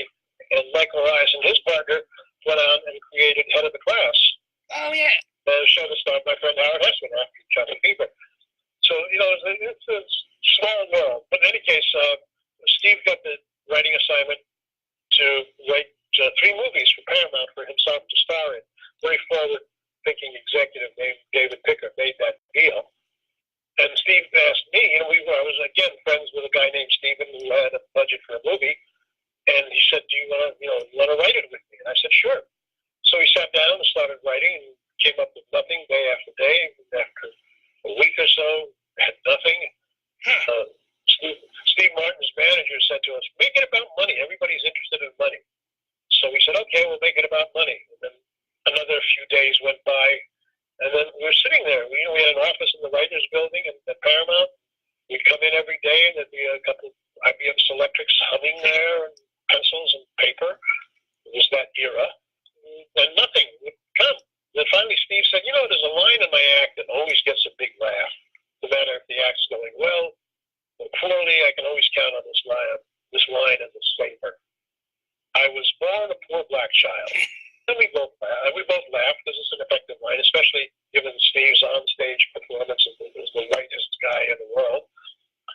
And then the inspiration struck. Well, what if this white guy was, in fact, born a poor black child? Let's start with my old Kentucky home. Let's start with a shack in Mississippi Delta where they're singing and playing the blues and doing kind of cliched, darky life. And out of that grew the movie. And then it went to a point, and then I was written out, and there was a power struggle at Paramount. New regime came in. In the meantime, I had directed Steve in a short comedy called Absent-Minded Waiter, which was nominated for an Academy Award. And so Steve's career was going fine, but Barry Diller and Michael Eisner, who had come in to run Paramount with David Picker, didn't want to be in the Steve Martin business. So Steve's management said, there's a 3-movie contract. How about we let you out of that deal? You give us this screenplay and the short subject, and we'll be done. You won't have to deal with Steve Martin at the studio anymore, and we'll find someplace else to go, which they did. They went to Universal, set up The Jerk, and made it, and made a ton of money. Michael Eisner never apologized. Barry Diller, 10 years later, wrote David Picker a letter saying, you were right about Steve Martin. Really? It took him 10 years to realize that. Amazing. So let me ask, before we move on to other work that you've done, writing movies in the 1970s, especially these comedies that you did, the movies today, people complain about them. They're all just superheroes. They're all special effects. I mean, that's the cavil that people will have. If you were to teach screenwriting to budding 20-something-year-olds, what would you wish that they were still doing now that maybe they're not? I wish they were still making, good character-driven movies that were not, high-concept prequels or sequels or reboots or franchises. But I understand the studio's fascination with a product that can make $400 million globally, as opposed to a $30 million picture that might only make $180 million globally, which is good for a studio. If you turn out a lot of those doubles and triples, if you're not swinging for the fences trying to make a home run every time, you can run a very good studio. But they choose to do it the other way. They have corporate overlords they have to be responsible to. It used to be that the whole mid-range of movies that we enjoyed making, there's just no appetite for them anymore. Not from audiences, but from production level. Audience will still go see them, and every year, matter of fact, the Motion Picture Academy just invented a new category for successful films because Academy Awards were going to small, good movies that not many people were seeing because that wasn't how they were distributed. 3 billboards in Hibbing, Minnesota, as opposed to Iron Man 2 Right. It's tough. How many people saw Moonlight? You know, that kind of thing, or even La La Land. I get what you're saying. How much have you been writing and working in movies for the past 10, 20 years? I never stopped. I wrote a romantic comedy a couple, 3 years ago that in 1980 or 90 would have starred Tom Hanks and Meg Ryan, but now, after the turn of the new century in 2010, there was not much of an appetite for it, so it's going to wind up being an independent production. Okay. But it's a great little story. It's called The Trunk. A modern young woman, who has yet another disastrous breakup with a boyfriend, throws all the souvenirs of their relationship and every relationship she's ever been into in a trunk, and takes it out to sea and dumps it after writing "Please do not return" on the trunk, and kind of exorcises her demons, not realizing that the trunk floats all the way to a fishing village where a young fellow pulls it out of the surf. "Please do not" has rubbed off. It just says "return" with an address. So he takes it on himself to figure out who is this mysterious girl and all these clues that are in the trunk. And he finds her, and she mistakes him, of course, for a stalker. He says, "No," he says, I thought you were in danger. I thought people were after your life." And surprise, it ends happily. Oh, really? Does it? You gave it away. Yeah, I was all ready to see it, but no, I'm kidding, of course. So we're talking with Carl Gottlieb, who has written many movies. You've done some directing as well, including a film that starred a beetle. Yes, somebody reminded me. They said I worked on a music show called Music Scene with David Steinberg, who was a great fan of Groucho Marx. And he got Groucho to do Music Scene.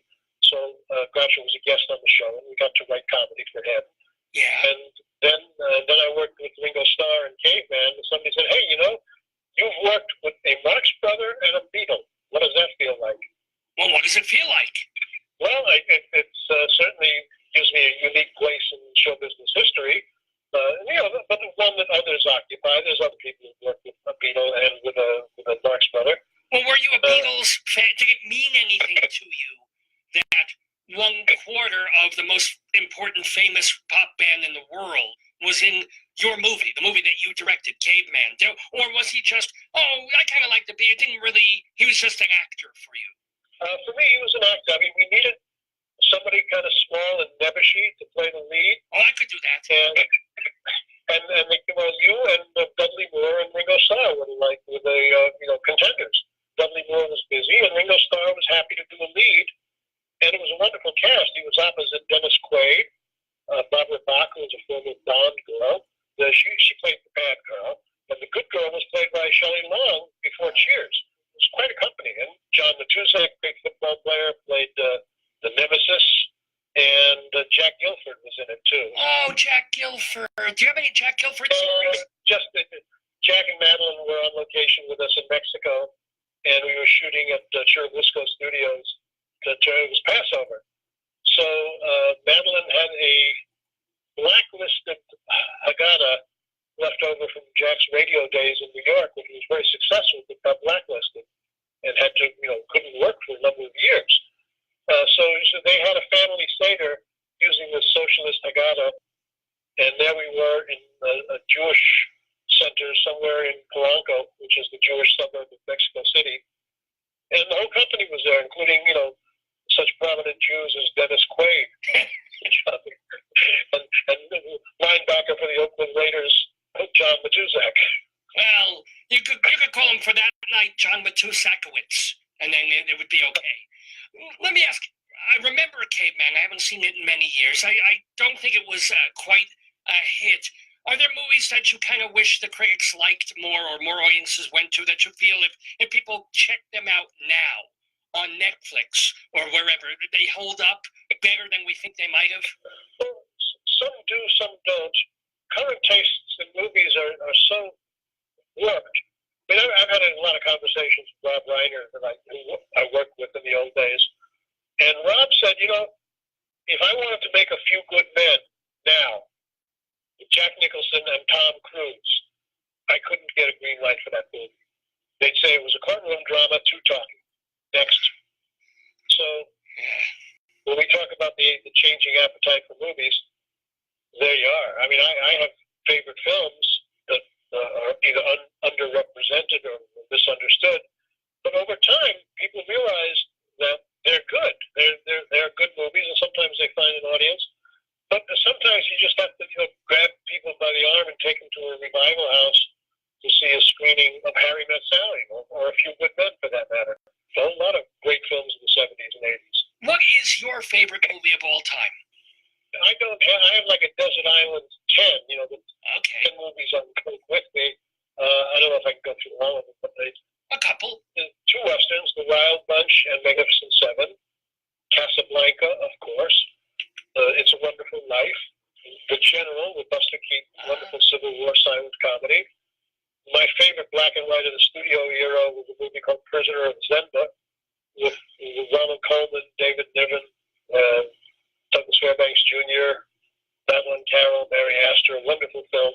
Didn't they remake that with Peter Sellers at some point? I think they did. Yes, it was made with. It was remade. First, there was a shot for shot. It's been remade like 5 times. Wow. A couple of times as a silent movie. It was such a powerful novel. Great story. Great story hook. It was remade with Farley Granger at MGM in the 50s, and then it was a 2-part Get Smart episode. Took the plot line by line, and did it, even including the last shot of the hero on a horse. At the height of Hollywood black and white filmmaking, the photography is just crystal clear, and they have the special effects as Ronald Colman plays 2 parts, so yes. He meets himself. He has to talk with himself in the movie, and they've achieved that quite successfully. It's a real tearjerker. I love it. And and nobody knows it. That's the thing. All the other films that you mentioned, I'm thinking, of course, that's basically American Films 101. I mean, funnily enough, you mentioned The Godfather. Everybody says The Godfather, or Goodfellas, or maybe Gone with the Wind, or City Lights, but Godfather 1 and 2 is a pinnacle of filmmaking. That's probably on my top. I mean, Godfather, like Jaws, is one of those movies that when you come across it while you're spinning around the dial, you go, okay, I'll just watch until Sonny gets killed on the causeway, then I'll go back to what I'm doing. And sure enough, an hour and a half, 2 hours later, you watch the whole movie, and you can't wait to see the sequel. Now, let me ask, is there a screenplay that you've written over the past 30, 40 years now that never got made, but you still feel, oh my God, if that would have been such a great film, and it's been in a drawer forever, or it's been on the desk at Paramount somewhere, in the archives? Oh yeah, I've got a couple of those. There's a great one I wrote. It would be a great franchise for a limited series on HBO or cable, which didn't exist when I wrote it. Sony owns it. I wrote it as a spec script. They bought it. It was bought by an independent producer who turned around and sold it to Sony as a major film. And for whatever reason, they chose not to make it, but they own it, so it's kind of sitting in a desk somewhere. It's called Wolf and Blood. The elevator pitch is that it's it's a buddy cop film about a man and a woman detective team who are thrown together in the course of duty, and they each have a guilty secret. He's a werewolf, she's a vampire. And all their lives, they've strived to be on the right side. She works at a blood bank as a volunteer, so she doesn't have to kill anybody. And he takes a few sick days every full moon and runs out in the woods and kills coyotes and pests and gets satisfied with bloodlust that way and comes back to work. Then they discover that the serial killer they're pursuing is from the dark side, and they have an existential dilemma. Do they go to the dark side, which they've resisted all their lives, but that's the only way they're going to catch this guy? So they do the climactic showdown between the werewolf and vampire and this dark force. They win. Yeah. Instead of the dark force being thrown from the heights onto some, iron railing or burning in a fire, our heroes get to kill him and eat him. Was this satirical? This was done as a serious, comic horror adventure. Okay, because it has elements of both. It could go either way there, but we have been enjoying our guest in the neighborhood, Carl Gottlieb. Now, one thing I want to tell you is, first of all, he's got a Facebook page where you can follow his thoughts and what he's up to. It's Carl.Gottlieb and then .3, because Facebook has these ridiculous URLs. But he's also got a book, because I asked him a little bit about Jaws and what it was like to write and work on the movie and be in the movie Jaws. But if you want to know a lot more, there's a book called The Jaws Log that he has written that you can go read. To this day, it's the best-selling book about the making of the movie ever written. It's been in print since 1975. I've done 25th, 30th, 40th anniversary editions of it, and I've managed to update it with new endnotes, so there's more information now in it than there ever was.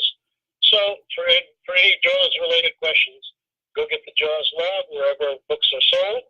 I try to tell people to go to their neighborhood independent bookstore if they can still find one. And even if they pay a few bucks more than Amazon, it's supporting your local bookseller. But if not, Amazon, Barnes & Noble, wherever books are sold. Now, speaking of books, the one thing that I forgot to ask you before, since we're talking about a rock star, about Ringo Starr, is that you helped write not one, but two biographies of another rock star, David Crosby. How did that, where did that come from? Well, back in the 60s when I was working in comedy in San Francisco, there was a go-go bar up the street from our club called the Peppermint Tree, and the house band at Peppermint Tree playing for go-go dancers in cages was the Byrds. They had recorded their first album, but it hadn't been released, so they were touring as a bar band. And I met Crosby there because Crosby liked what we were doing, and he wanted to be an actor as much as he wanted to be a musician. So we started hanging out and then stayed friends ever since for the next 50, 60 years, including the dark times when he went to jail and was addicted. And I kind of lived through that with him. And now, you were a big writer in Hollywood working on these major movies. Were you able to stay away from the drugs and all that scene? Did you stay sober and clean, etc.?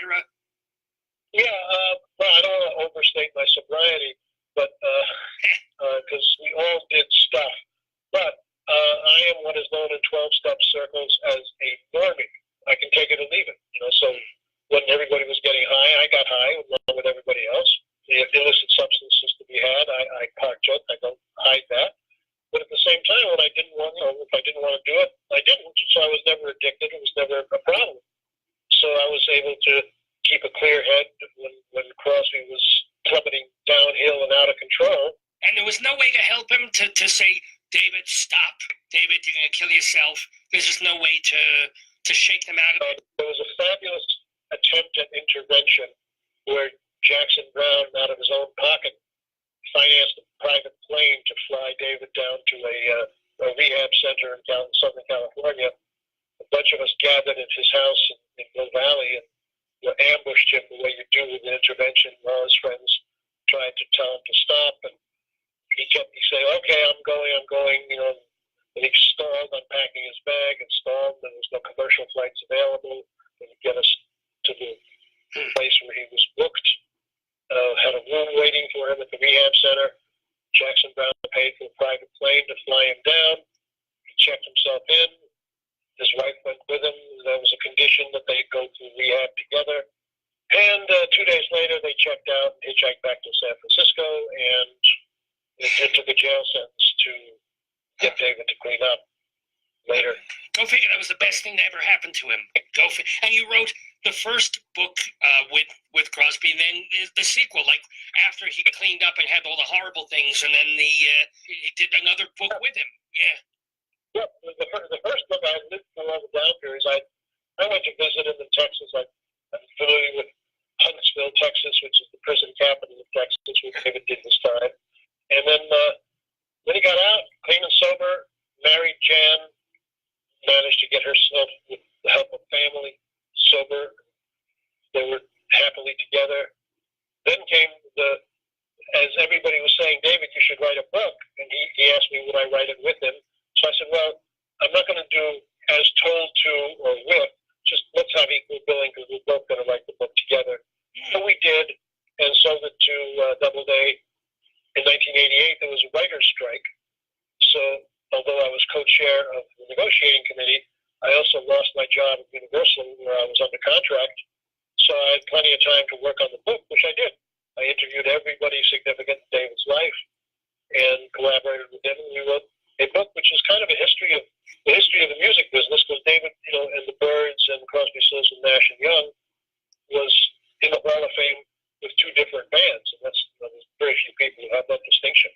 So many of the people that we've talked about in this interview, everyone from the Reiners to Steven Spielberg to David Crosby, are you still, I'm not saying you go out and have lunch with them once a week, but are you still in touch? With some of them. Steven is kind of unapproachable. I say in one of the additions to the Jaws lab, although we see each other from time to time, we're both wearing tuxedos and it's some industry function. So I don't see Steven that often. But I see Rob frequently and Crosby a lot. Cool. But we're still friends.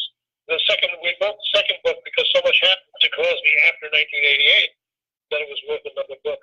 He became a daddy, in a surrogate sort of a way. Everybody was shocked about that. Yeah.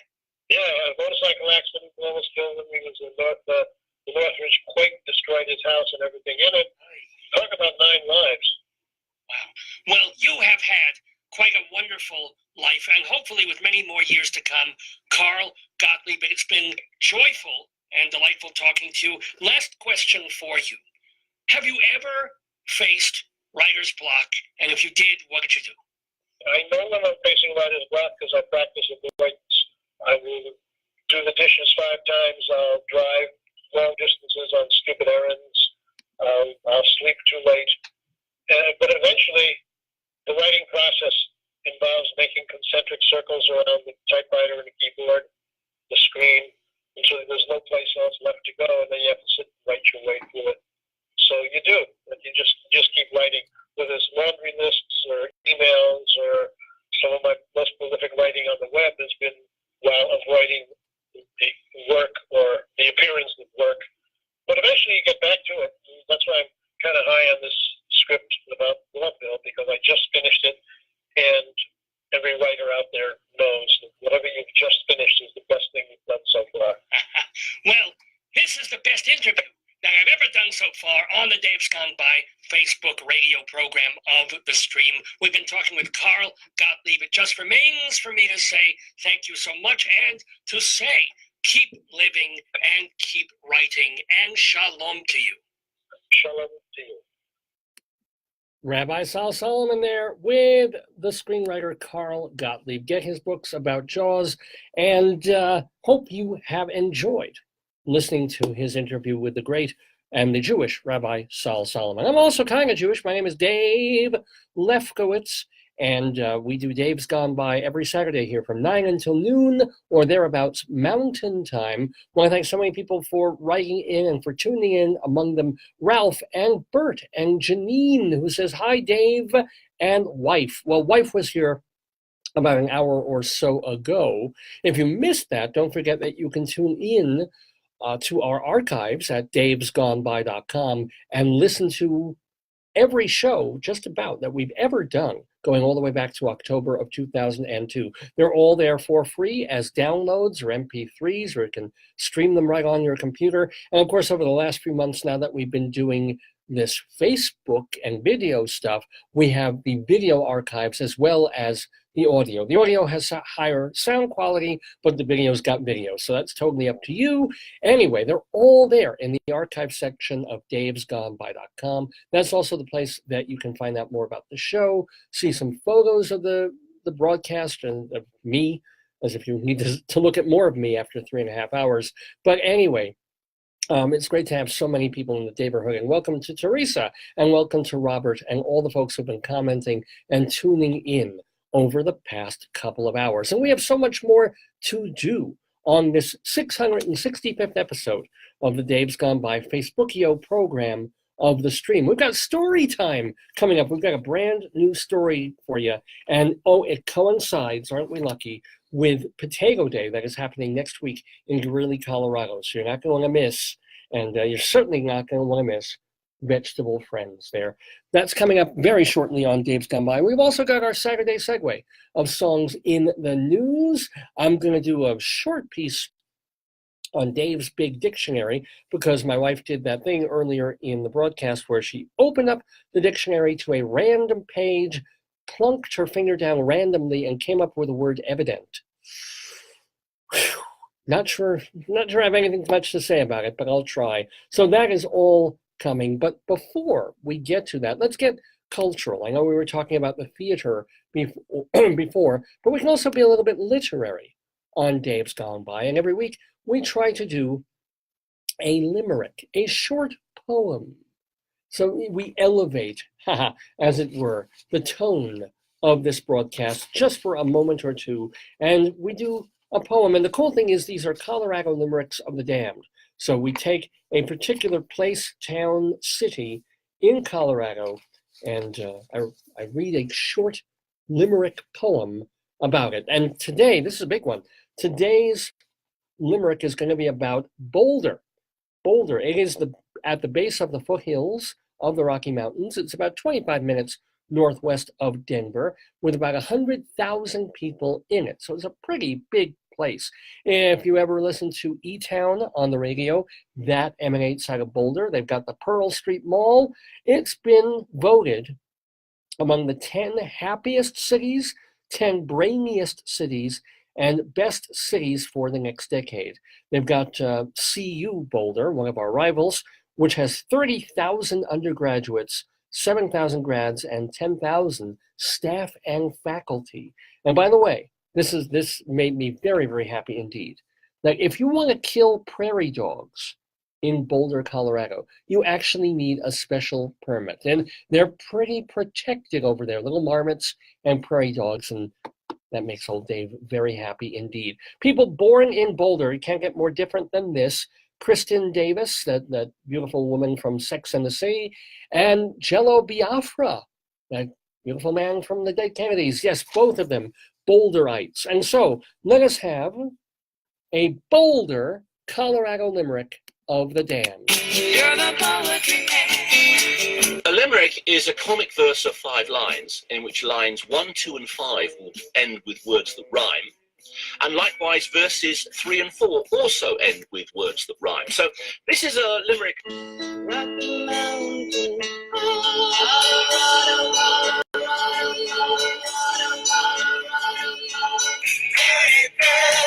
Oh, yeah. Uh-huh. Oh, dirty we get. Actually, it's not. You don't even have to pull the kids from the room for this one. It's tasteless, but it isn't actually filthy. So here is our Colorado limerick of the damned for the town of Boulder, Colorado. Ahem. A very stern father from Boulder was teaching his daughter and told her, "If you pick your nose, I'll cut off your toes and sever your arm at the shoulder." Yes, ladies and gentlemen, that is our Colorado limerick of the damned, certainly worth waiting for, as they are every week here in the Daverhood. It's Saturday, September 1st, 2018, here in Greeley, Colorado. I'm Dave Lefkowitz. We do this program every Saturday, and as I mentioned, we've got a segue coming up. We have our, let's get to our story, because as I mentioned early in the show, next Saturday we won't be here because it will be Potato Day in Greeley, Colorado, down in Centennial Village. Get a free baked, you know what. Also, there's blacksmithing, there's quilting. Oh, quilting. There's a book sale, there's Mexican dancers. It's just, it's a hell of a time, ladies and gentlemen, dedicated to the beautiful and magnificent potato.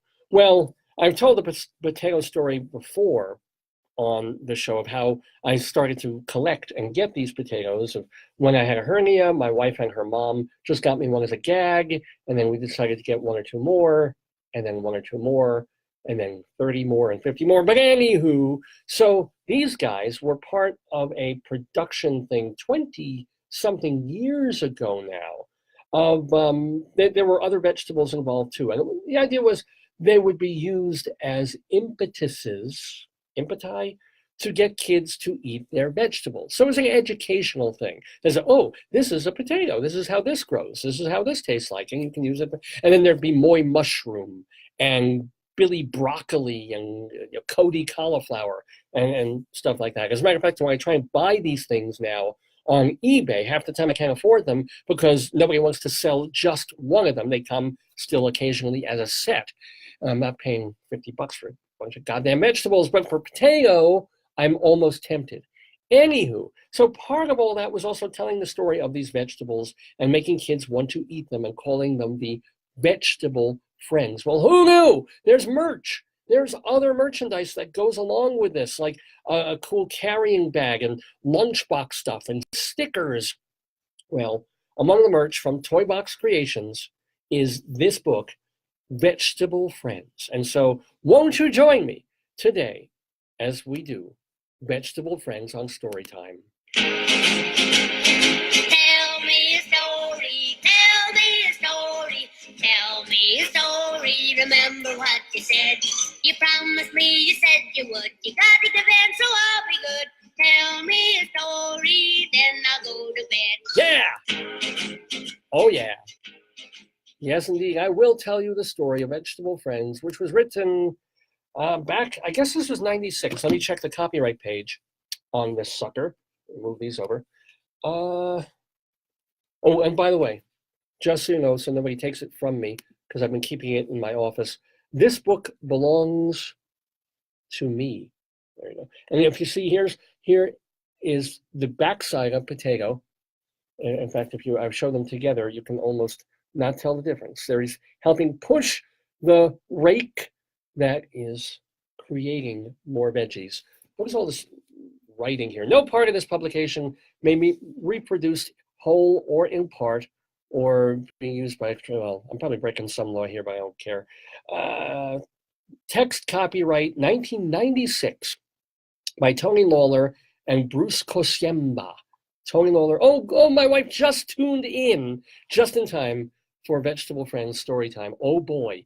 Character concept by Jim Olsen, and Vegetable Friends is a registered trademark of Toy Box Creations, printed in Hong Kong, because these guys were made in China by little kids with missing fingers making 12 cents an hour. And Joyce says she loves this book. I love you too, Joyce. Almost as much as I love Spud's potato. Look, behold, this is the first thing that you see when you open the book. Oh my goodness, there he is, Spud's potato on his mound. I hope that's potatoes, not poop. Look at that, that's all his relatives there. And here he is, he's by his little farmhouse, and he's carrying a bucket of his brethren. Hi, we'll actually have him speak it here, if I can do this. Hi, I am a potato. Sorry, I am a potato. My friends call me Spud. I started out like most plants as a tender little bud. Oh, isn't that sweet? He started out, see, as a little tuberific bud. Let's see if there's more about Spud's potato in this book. Oh. Okay, this is kind of horrifying, because he's there, obviously at the funeral of one of his relatives, and for some reason he's also standing on purple pea. But what is Potato saying? Let me see if I can read it from the TV screen here. When the farmer plants potatoes, he never uses seeds. Just pieces of potatoes are all the farmer needs. So you see, you need to break some potatoes. I know. My wife is screaming, no, just how sad and horrible this is. But you see, you take an old dead potato and you cut it into bits, and it makes dozens and hundreds more potatoes. And look at this. Look, oh my gosh, that's it's horrible acne that's appearing on the bottom of this plant, and possible tumors. No, they're not tumors, they're tubers. And Potato is saying, he takes the little pieces and plants them down below. And from these little pieces, potatoes start to grow. Yay! Yeah, and here they do. Look, here's a growing potato. Ooh, I'm growing. Yeah, baby. There he is. Isn't this the most fabulous book ever? I mean, who needs Dostoevsky when you have Vegetable Friends by Bruce Lawler and Tony Kosiemba? And here comes the farmer. And wow. Wow, he's just that typical classic pedophilic farmer right there. Look, I get this on the screen. Then later on, the farmer digs them from the ground. Oh, we dig you too, Mr. Farmer, because he knows that he will find potatoes big and round. Yeah.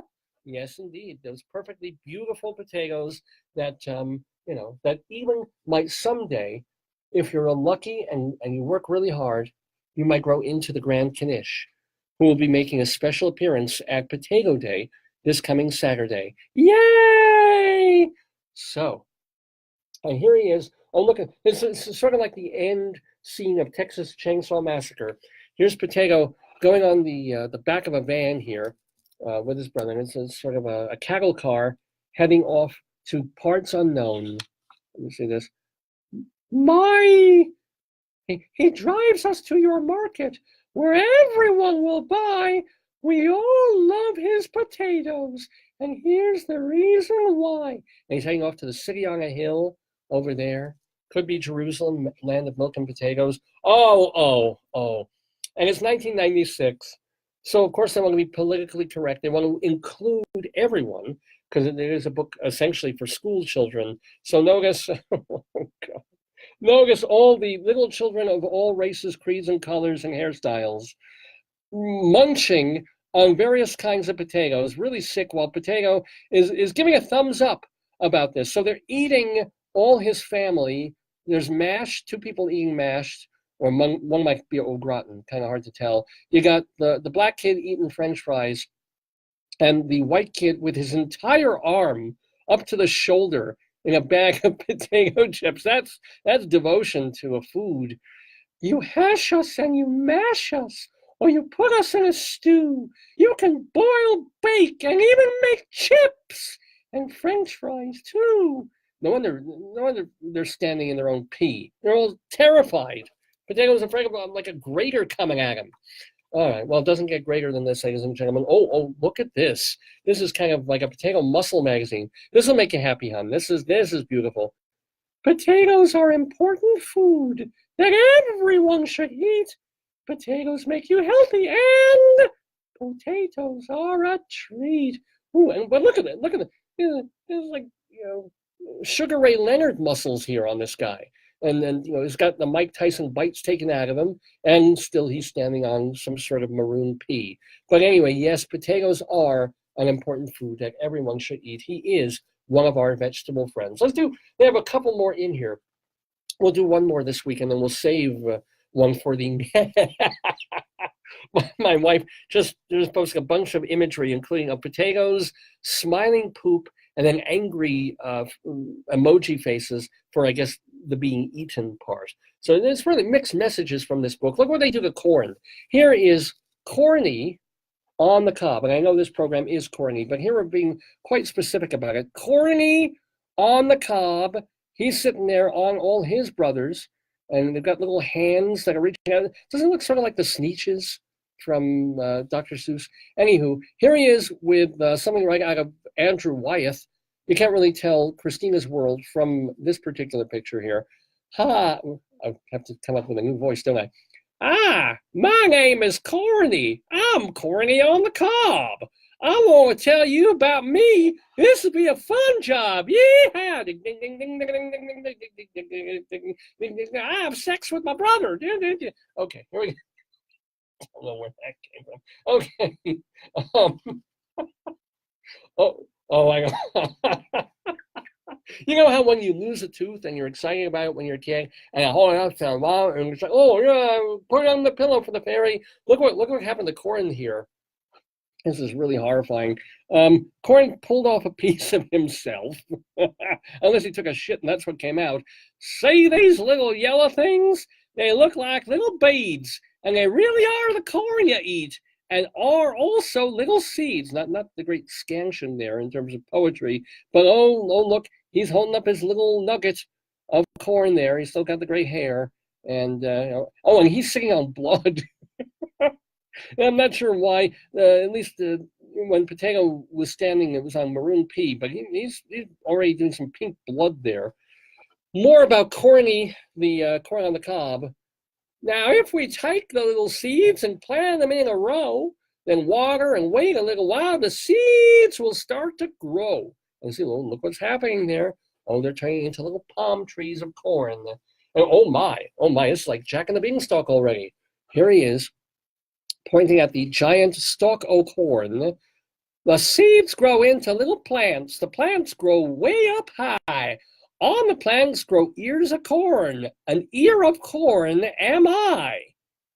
Yeah, kind of running out of inspiration already in this book, aren't we? But it's a pretty cute picture, and Corny is such a fine host here. And now we've got our diverse gang of children.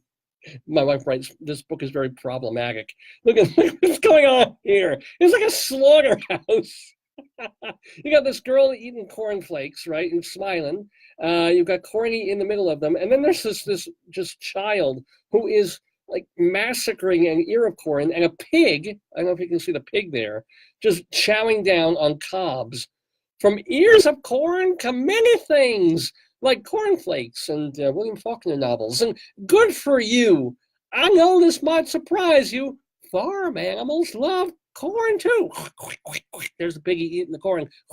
And there's also an animal eating corn next to the kid. Anyway, one more page of this? Yes. Here we go. Oh, and this is even more hard. This is like when they send the Jews to the ovens in Auschwitz, right? Now Popcorn here is actually promoting putting corn in incredibly high intense heat situations and turning them into popcorn. Look at that. Now popcorn is a different corn. The seeds pop big and white, and mixed with salt and butter, it is every kid's delight. He's just thrilled. Like, he's like, you're going to pull these things off of me, and you're going to heat them intensely, and then some human is going to eat them up, and that's a good thing. Very, very problematic book here. And then, of course, we have Corn, who's gained weight since this last thing here. Look how small he is here, especially over here. This is after he was on a Weight Watchers program for a while. He went off Weight Watchers, started eating a lot of butter and salt. And look at him now. He's obese. His body corn index has grown by 30%. Corn is one of the neatest foods to find upon your plate. And most kids like to eat us because we taste so great. Yes, indeed. And he's still in a pool of his own blood. Vegetable Friends, ladies and gentlemen, from Bruce Lawler and Tony Kosiamba, Toy Box Creations books from 1996. Oh, there's more. As you can see, we've done potato, and we've done corn over there. So we still have Moy Mushroom, and we've got a tomato to talk about, and whatever the hell that green thing is. So please join us on the next episode of Dave's Gone By 2 weeks from now for more of Vegetable Friends. Yeah. Okay, it's 12:02 Mountain Time here in the Daverhood on the Dave's Gone By Facebookio program of the stream with me, Dave Lefkowitz, and it's our 665th episode of the program. We've been calling it Mein Gott for our guest in the Daverhood, screenwriter Carl Gottlieb. So great to hear his stories about working on Jaws and The Jerk and with Richard Pryor and on TV and so much of the cool stuff that he's written. So what else do we have to do on the program? Because I know it's noon. We should be leaving. We're not leaving. Got more to do. We have a Saturday segue of songs in the news. And I'm going to talk very briefly about the word evident. Still blank. Still nothing. So I'll kill some more time by saying hi to the friends of the Daverhood.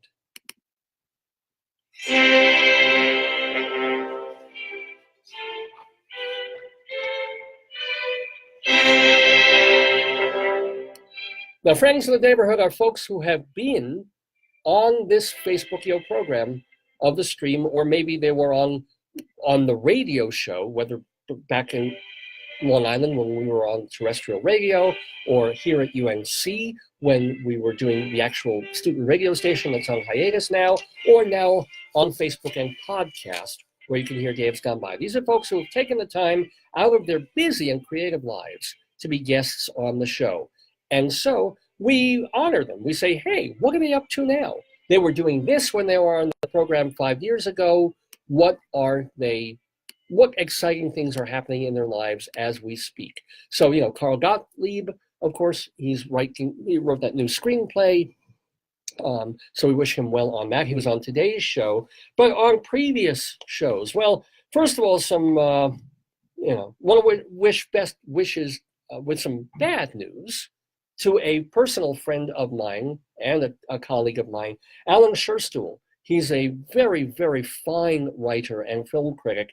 And for the past couple of years, he's been the film writer and film section editor of a little newspaper in New York called The Village Voice. More on that anon. But I certainly wish Alan Scherstuhl all the best in his upcoming endeavors. So, let's form a newspaper together and then both go bankrupt together. Whatever. Anyway, also, hey, shout out to writer Mike Ball. He's a humorous writer, writes essays in the Irma Bombeck sort of style. And he was doing that for a couple of years. And then he stopped doing it. He needed a break. He wrote a book or two. And then he's bringing back his formerly syndicated recurring column, What I've Learned So Far. So if you go to MikeBallOnline.com, Mike, B-A-L-L, online.com, you can sign up or just go read them there. His recurring column, he's bringing it back this month, What I've Learned So Far. So yay. Let's see, wanted to let you know that now through, actually today is the last chance to catch Grumpy Old Man, the musical at Maine's Ogunquit Playhouse. And actually you can't catch it because it's sold out, because so many people wanted to see it, and it got some really good reviews. So congratulations there to our musical friend, Neil Berg, and also to cast member Hal Linden. You, of course, remember him from Barney Miller. They're both friends of the Daverhood. Also letting you know that on Monday at Red Rocks right here in Colorado, Amy Mann, our friend of the Daverhood, will be doing a concert. And then this Friday, Rita Rudner, the comedian, she has a new comedy special, A Tale of Two Dresses. It just occurred to me, I just realized that I interviewed Rita Rudner for a Long Island Woman newspaper, and she hasn't actually been a friend of the Daverhood. So I kind of made an oops there. But if you're into Rita Rudner, go see her. Let's see, Rebecca Luker is playing this coming week, well, next Friday into Saturday, September 7th through the 8th. She and Sally Wilford will be at Feinstein's 54 Below. And, oh, the dog outside. Let's see if we want to bring the dog in. Hello. Hey. Hold on a minute. No, not at all. Do you want to come in? No? Okay. Have a good weekend. I don't normally hear woofing outside in my college days. I might have. But anywho, where am I at here? Chuck Muckle, the greatest name in the history of the world, director and actor Chuck Muckle, is directing an excerpt of a gay drama called Flowers of Idaho as part of the New York New Works Theater Festival at the Acorn Theater on Theater Row. And that is happening on September 7th, which is the Friday, and then also again on September 15th. Playing now through the first week of October, Tevye Served Raw, featuring our friend Alan Lewis Rickman, telling stories about Sholem Aleicham's Tevye that weren't in Fiddler on the Roof. You can go catch that through early October at the Playroom on West 46th Street. And speaking of Fiddler on the Roof, everybody loves National Yiddish Theater's Yiddish version of Fiddler on the Roof, directed by Joel Gray. We'd love to get him as a friend of the Daverhood. But no, the musical director, Zalman Mlatek, he is a friend, as is the guy who co-wrote Fiddler on the Roof, Sheldon Harnick. He was on the program. So go see that. That's playing through October 25th off Broadway. And then through the end of October, also off Broadway at the York Theater Company, which I mentioned before, David Friedman wrote the music for the hit off-Broadway musical Desperate Measures. It even won the 2018 Drama Desk Award for musical Desperate Measures at the York Theater. On Broadway, you have till mid-January to catch School of Rock, featuring lyrics by our friend Glenn Slater. You've got The Band's Visit on Broadway with music by David Yazbek. That's at the Barrymore Theater. Come From Away, wonderful musical by Irene Sankoff and David Hein at the Schoenfeld Theater. LaChanze is playing one of the Donna Summers in Summer, the Donna Summer musical, on Broadway. Daniel Breaker plays Aaron Burr in Hamilton over at the Richard Rogers Theater. And then moving away from Broadway, don't forget that every Monday night, it's Jim Caruso's cast party at Birdland in Manhattan. If you want to find out about New York nightlife, remember that Evan Seplow is the founder and editor of the terrific website StageBuddy.com. Dr. Demento still doing new Dr. Demento shows at drdemento.com. Eva Heinemann is the host and founder of High Drama, a theater review TV program on Manhattan Cable, while Charlie Gross and Leslie Hoban Blake, they co-host Two on the Aisle, another theater review show also on Manhattan Neighborhood Network. We want to remind you that Bob Cudmore does podcasts about upstate New York history at bobcudmore.com. Phil Mushnick is still writing about sports in terms of how sports has gotten so terrible in a lot of ways, and especially media coverage of sports. You can read him at the New York Post, and you might want to check out theaterscene.com. Theaterscene.com, which is published by our friend Jeannie Lieberman. And those, my friends, are the friends of the Daverhood.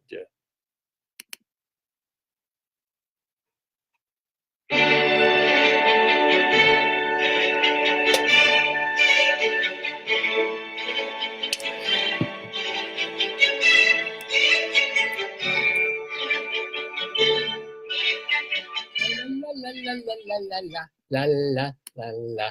Anywho, yes, it is just about 10 after 12 Mountain Time here in the Daverhood with Dave's Gone By. Thank you so much, all the people who've been tuning in. Brian from the Greeley Tribune, aforementioned, and Eileen, and of course, Joyce. Joyce is saying Ziggy is awesome. I've already forgotten what I was talking. Who is Ziggy? Ziggy from the comics? Now it's like 2 minutes after, and I've already forgotten who, what that would have been in reference to. But yay, Ziggy, and yay to all the folks who've tuned in so far for most of Dave's Gone By, but we still, as promised, have more to do. For example, as I said, Joyce pushed her finger into the Webster's Dictionary, or the Merriam-Webster Dictionary, this little pocket one, which manages to squeeze in 75,000 words and definitions into it, and her finger found evident this morning, completely at random. So the goal of Dave's Big Dictionary is to pick a word at random, and then I gotta find something to talk about. Uh-oh. Extra, tell all about it. It's Dave's Big Dictionary.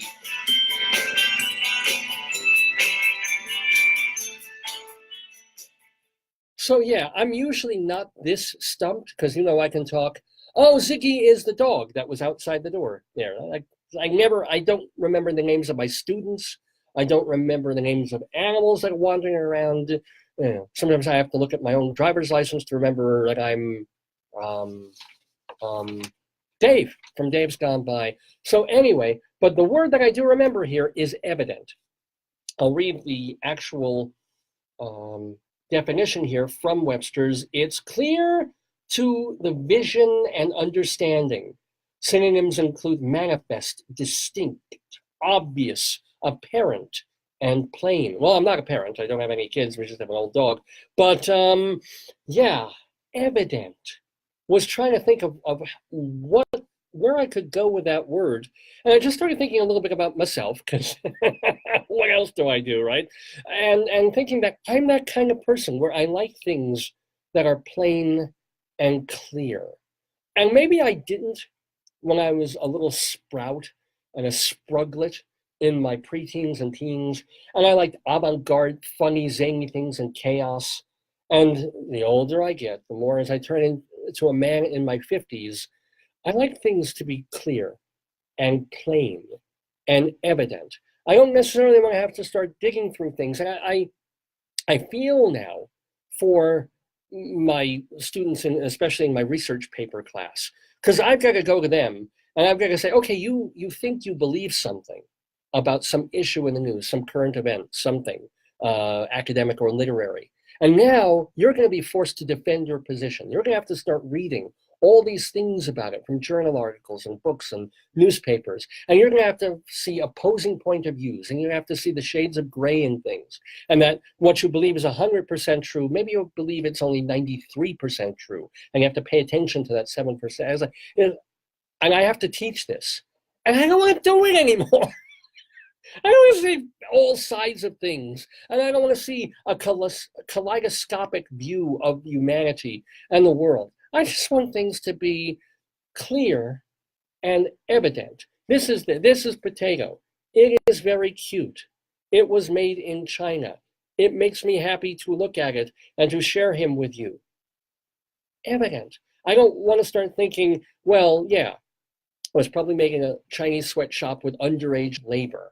And if this were really popular like Barbie dolls and stuff, I wouldn't have as many of them, but people would have them all over and love them just as I do. And go away with that. And of course, your brain explodes in this world with politics, and we'll talk a little bit about that when we get to our Saturday segue. But, there's something to be said for things that are as plain as the rather tilted nose on my face, right? It's just clear. It's evident that this is true. Right. And then, of course, I am teaching these kids the whole point of research papers, and even in the early class, college composition, it's essays. It's like, what's your evidence? Okay, yeah, I can't use this phrase in the classroom. I actually, speaking of noses, the phrase that I love is opinions are like assholes. Everybody's got one. So what? I revise that to opinions are like noses. It doesn't have the same effect, but I also don't get fired. So opinions are like noses. Everybody has one. So what? Your opinion counts only not because you're you, and not even because you're clever, but because, oh, you've researched it. You backed it up. This author said this. This researcher said that. That chart, that graph, that study proved that. And then you can say with conviction, aha, okay, the evidence shows. And it's evident because. So evidence, actually, the word evidence is going to be with me all too much over the next 14 weeks here as I'm teaching English. But at the same time, I do sort of wish so many things were more clear and easy and evident. I wish I could support the president wholeheartedly and not hate half the things he does and like half the other things that he does. Why can't it just be clear, clean, delineated, easy to decide? I wish I could look in my pantry and see my Arizona iced tea or the raspberry and not stand there for like half a minute and go, do I want the raspberry because it's nice and sweet and I really prefer the flavor a little bit? Or, well, yeah, but it's got a few extra calories in it and I kind of like, the plain tea also, and I can stuff some mint in it. Oh, decisions. What what terrible lives us hegemonic white males lead. But anywho, that's all. That is all I have to say, evidently, about the word evident. Sorry, this was kind of a bummer of a Dave's Big Dictionary, but hopefully next time I will do better for you, or I'll do better in our next segment, which is our Saturday segue of songs in the news. This is where I play a piece of music, and you have to figure out, hey, why is Dave playing that? What does it have to do with what's going on in current events in the world at large? Let us begin with some Skittle.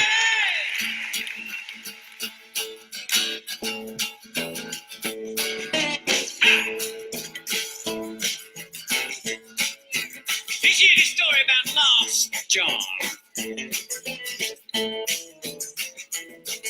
Lost John done flew the coop.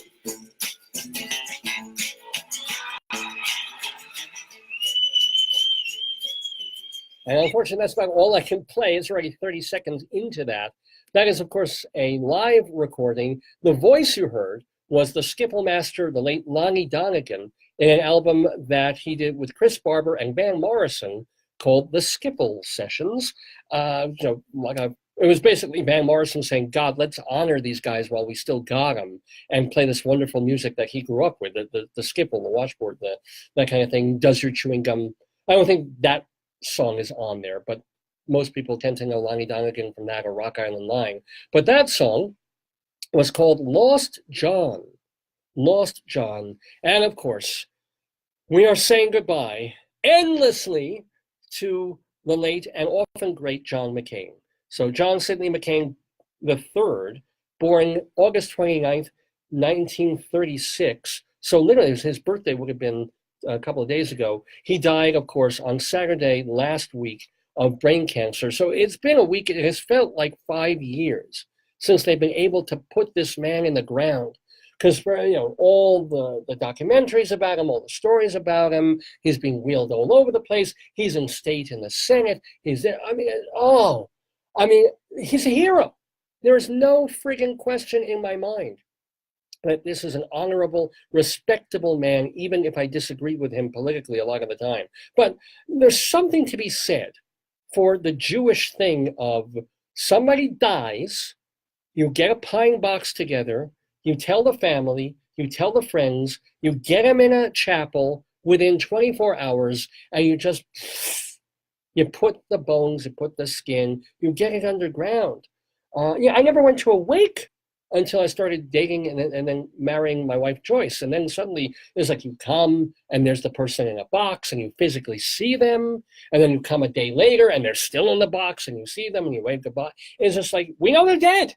I will trust the coroner and the rabbi or the priest to say, dead, sorry, boom. Down they go. You can still grieve. You can still feel sadness. But it's become, presidents have not gotten this level of coverage when they have passed away that John McCain has gotten on TV over the past week. And it's not that he doesn't deserve it. It's not that, oh, well, you're complaining of watching a week of John McCain on television. He's spent 5.5 years in a prison camp. You don't hear him complain. I know. But geez, man, it's enough already. I'm sorry. It's just enough. Anyway, John McCain, conservative Republican, who was also a maverick, not afraid to reach across the aisle, which he did. In 2000, he lost the primary to George W. Bush. Oh, how sorry we are that happened. And in 2008, he, again, one of the big mistakes of his career, because he wasn't, he was a guy, his own man, brave. They offered to get him out of there, out of North Vietnam. And he said, no, not unless my buddies come with me. So they made him stay another couple more years to be tortured there. So that's an incredible amount of fortitude and bravery and honor and glory for this man. And yet, how the hell in 2008 does he sort of let himself be pushed into this political marriage with Sarah Palin, right? I mean, he could have, if that's what made me worry about him as a president, if the party could have foisted upon him someone that he knew was an idiot, someone that he knew was good looking and very telegenic and photogenic, but had, a brain, with all due respect, sorry, potato, was smaller than this little papito here. He could have said no. He could have said, no, give me someone else. He could have said, I have someone in mind for my vice presidential running mate, who is also telegenic, and who would appeal to a section of the country that I might not. Okay, fine. But instead, he let himself get railroaded by the bells and whistles. He knew the party would be behind him. And to be fair, again, it was 2008. And so nobody was going to vote for a Republican after what George W. Bush did to the country. I mean, they could have brought Lincoln back. And then people would say, no Republicans after this last guy. So I feel bad for McCain on that level. On a bombing mission in Hanoi, he was shot down, captured, and tortured by North Vietnam, and he suffered lifelong physical disabilities from it. And even so, served 2 terms as Arizona congressman, and then became a senator in 1987. And he stayed a senator it's almost more of a torture being a senator for 30 years in this political climate than it was to be beaten and psychologically tortured in North Vietnam. You know, I don't know. Anyway, this is actually the most important thing that people, they don't want to talk about. They don't want to say much until he's in the ground. But Democrats are mainly worried. It's like, oh, great, they get to appoint another Republican for his seat rather than a runoff. And they've got a Republican governor named Doug Ducey, who's going to name McCain's replacement for the Senate seat. Now, Donald Trump did tweet eventually something gracious on John McCain's death. Fine, thank you. And then they had the insanity with the American flag of like, well, oh, let's have the flag up and then down. It stays up until he's in the ground, but that's for presidents. And just the stupidity, relentlessly, of the administration in dealing with so many things, including the unforgivable tweet. The reason Meghan McCain and his wife were looking daggers even at Mike Pence, because he was a representative coming to the funeral and coming to all the orations and things for John McCain, because they don't want Trump there. Trump, who famously, most notoriously said about John McCain, not, oh, I disagree with him, not, oh, he really betrayed the party by thumbing down on healthcare, not stuff like that, which is politics, and you can stay. But he said, you know, everybody's calling John McCain a hero, but my heroes don't get captured. Look it up. He said that. I mean, it's just, oh.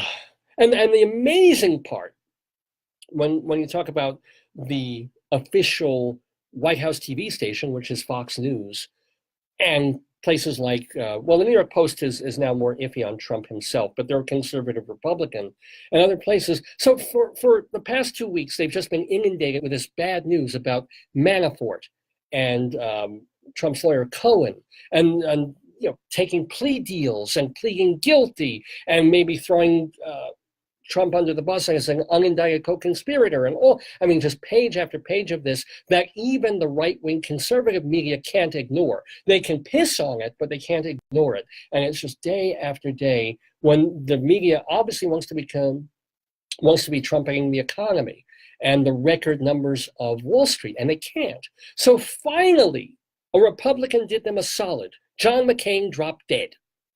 And that meant that all the papers, they could push aside the legal troubles and the Mueller probe and the so-called Russian collusion and everything else, and that didn't have to be on the papers anymore.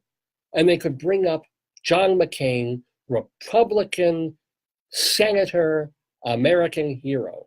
And even then, because Donald Trump has the mouth that he does, and the absolute lack of self-control that goes far beyond mine, even then, they had a quandary on their hands, because John McCain obviously did not like Donald Trump as a politician or a person. And of course, the feeling was mutual. So with Trump saying those terrible, insulting, stupid things about, I mean, here was a chance for all the conservative Republican GOP-leaning newspapers to have an article that was about a Republican hero, right, and a senator, and get all that shit about Trump's legal issues off the papers. And what can you got McCain, the one Republican who drops dead. See, if McConnell died, or who was the previous, Boehner died, or Paul Ryan died, I mean, no problem. Oh, poor guys, they're dead. And Donald Trump said something really touching and personal and gave a speech, but they couldn't do it with McCain. It's just hilarious. Anyway, let's hear something noisy, or I should say, ill-noisy, from Sufjan Stevens. I just have to kind of bring this up to the minute now. Hold on. Here we go. What the captain said, I fold it right at the top of my head.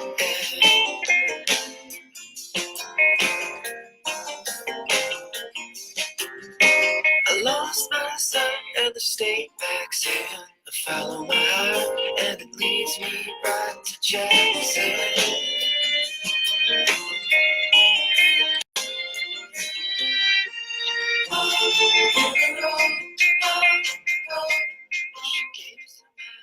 A little bit of Sufjan Stevens there from his album Come On, Feel the Illinois.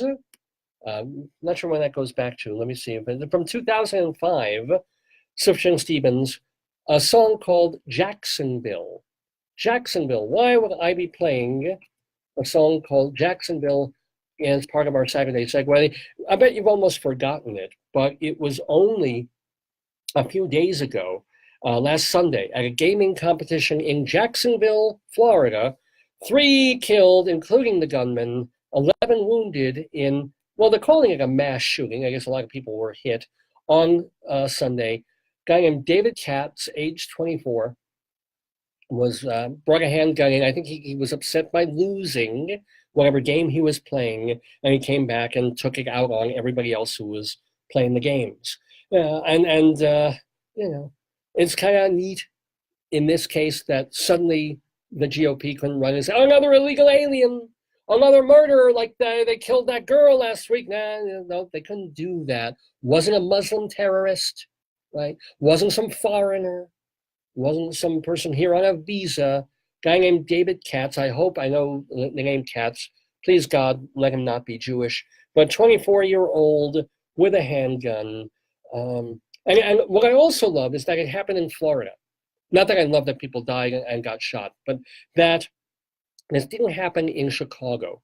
Because if it did, the Republicans would be all over it. No, it's another Chicago shooting. We have so many. And what is Mayor Rahm Emanuel doing? And the Democratic policies are just destroying that state and the cities there, and et cetera. But no, it happened in Florida. It happened in a place where the mayor is the head of the Republican Party. And the governor, who's running again, Rick Scott, is a billionaire Republican businessman. So you don't hear a lot about that gaming thing on Fox News because they got no angle on it. They can't blame a brown person. They can't blame a person who came here over the wall or through a pipeline or in some ship or some raft. And they can't blame Democratic policies for letting crazy people run wild. No, it's a crazy person with a gun in Republican Florida, and 3 people died. So there. Now, speaking of a lawless, occasionally kind of place, let's go south of the border, shall we? We shall.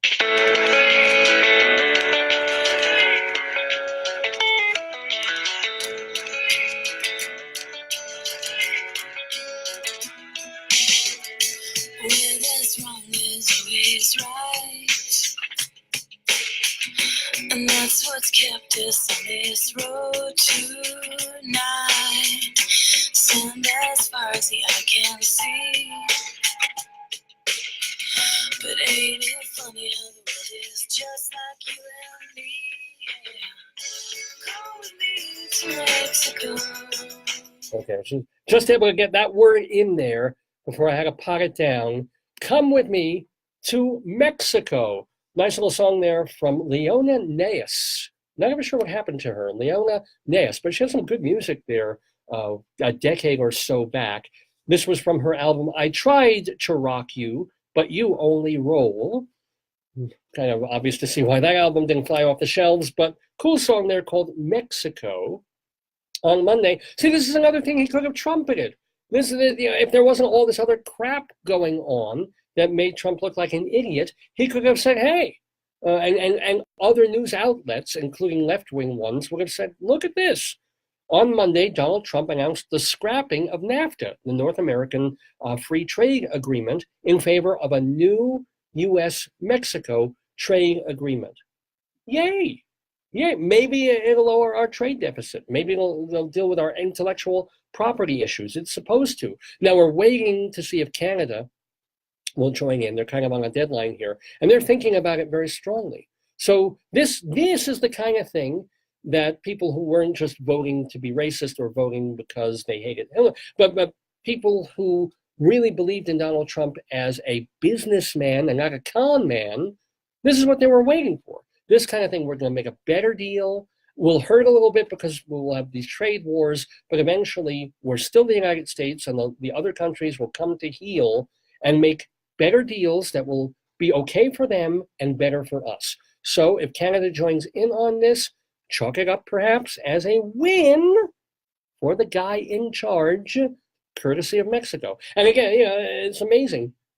Wasn't it only a year and a half ago when our relationship with Mexico was the previous president, Vicente Fox, saying, doing all these videos and saying, we are not paying for your fucking wall. Literally. I mean, I'm quoting him there and just calling Trump an idiot and no love lost between them, and Trump's words about Mexico and Mexicans coming over the border.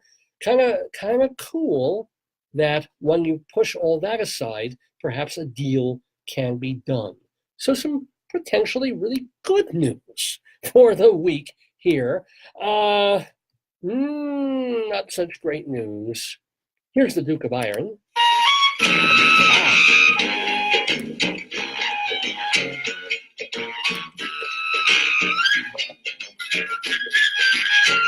Of all the vulgar songs that I heard in history, none beat back the monkey. Of all the vulgar songs that I heard in history, none beat back the monkey. The government should deal more seriously and let the people sing songs more decently. Too much children around indulging themselves in this common song, such as I had a little monkey. One day I lent it to a lady, and the lady went in a parlor to buy some. I don't get to hear much Duke of Iron, unfortunately, but he was pretty great. One of the Calypso masters, the Duke of Iron there, title track of an album called Monkey Calypso, going back, a good 50, maybe 60 years there for him. So why would I play Monkey Calypso? This is a little bit more obscure, but my jaw dropped when I heard this piece of news this week. There were primaries on Tuesday in America, in a couple of different places. There's Georgia, Maryland, and Florida. And it was quite an extraordinary day because 3 African-American Democratic candidates were chosen to run for governor. So it could become important because these were not always party-philic people. I mean, there were more Bernie Sanders people than Pelosi Hillary people. So it's going to be a real interesting midterm election, not to mention 2020. But okay, so these 3 people win. And in Florida, it was a real surprise. You have this guy named Andrew Gillum, a handsome young black guy, won a surprise upset over more centrist Democrats. Fine. Okay, great. Congratulations. Let's hope he can prevail over Republicans. That's the whole point, really. Now, his Republican adversary, Ron DeSantis, who also won that day, and he is one of Trump's ET appointee kind of thing. Trump points the finger like him, he's the guy, vote for him. And so Trump had to be happy this guy won. He won the primary, so he's going to be the Republican challenger against this Andrew Gillum. What did Ron DeSantis say to his fellow Floridians who will be voting in November for the midterm elections? And say, vote for me, as opposed to the Democratic candidate, this leftist, socialist-leaning Bernie Sanders kind of guy. Could have said all of that sort of thing. Could have said, and is trying to say to his Republicans, we've got a good thing here in Florida, supposedly, despite the mass shooting. Don't screw it up. Don't mess it up. Don't fuck it up. Don't muck it up. But somewhere between the brain and the tongue on this Republican guy, this Ron DeSantis, some brain fart happened. And that's not how he put it. He didn't say, don't make the mistake, don't tear this up. He could come up with something else, but maybe he just got torn between muck and fuck and don't mess it up. The word that came out of his mouth, the phrase that came out of this fellow's head was, don't monkey this up by choosing the Democrat Gillum. Don't monkey this up. Gillum, I remind you again, is a young black man. And of course, immediately the left wing sees this as a wolf whistle. This is an beyond the hearing, supposedly, of Democrats to go right to Republicans, these old white men in their Jeeps and with their Confederate flags, and go, wolf whistle, don't let the black guy get into office.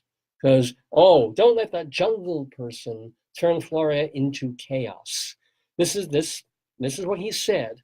And of course, DeSantis had to backtrack and say, no, what he meant was socialist, high-spending, left-wing policies will drag down Florida. But, incroyable.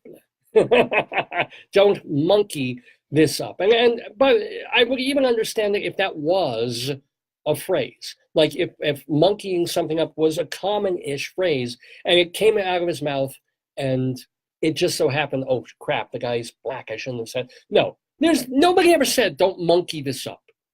It's never been said as far as I know. Nobody went into Webster's dictionary and looked up the word up and monkey and don't and threw them together just like that to say don't screw it up. He did. That can only work well, hopefully, for the Democrats in November. Okay, we got one more song for our Saturday segue here. One more tune to play for you, and I apologize in advance. You're going to hear children singing. Ugh. Just one voice singing in the darkness. All it takes is one voice singing till they hear what's on your mind. And when you look around, you'll find there's more than one voice singing in the darkness. Joining with your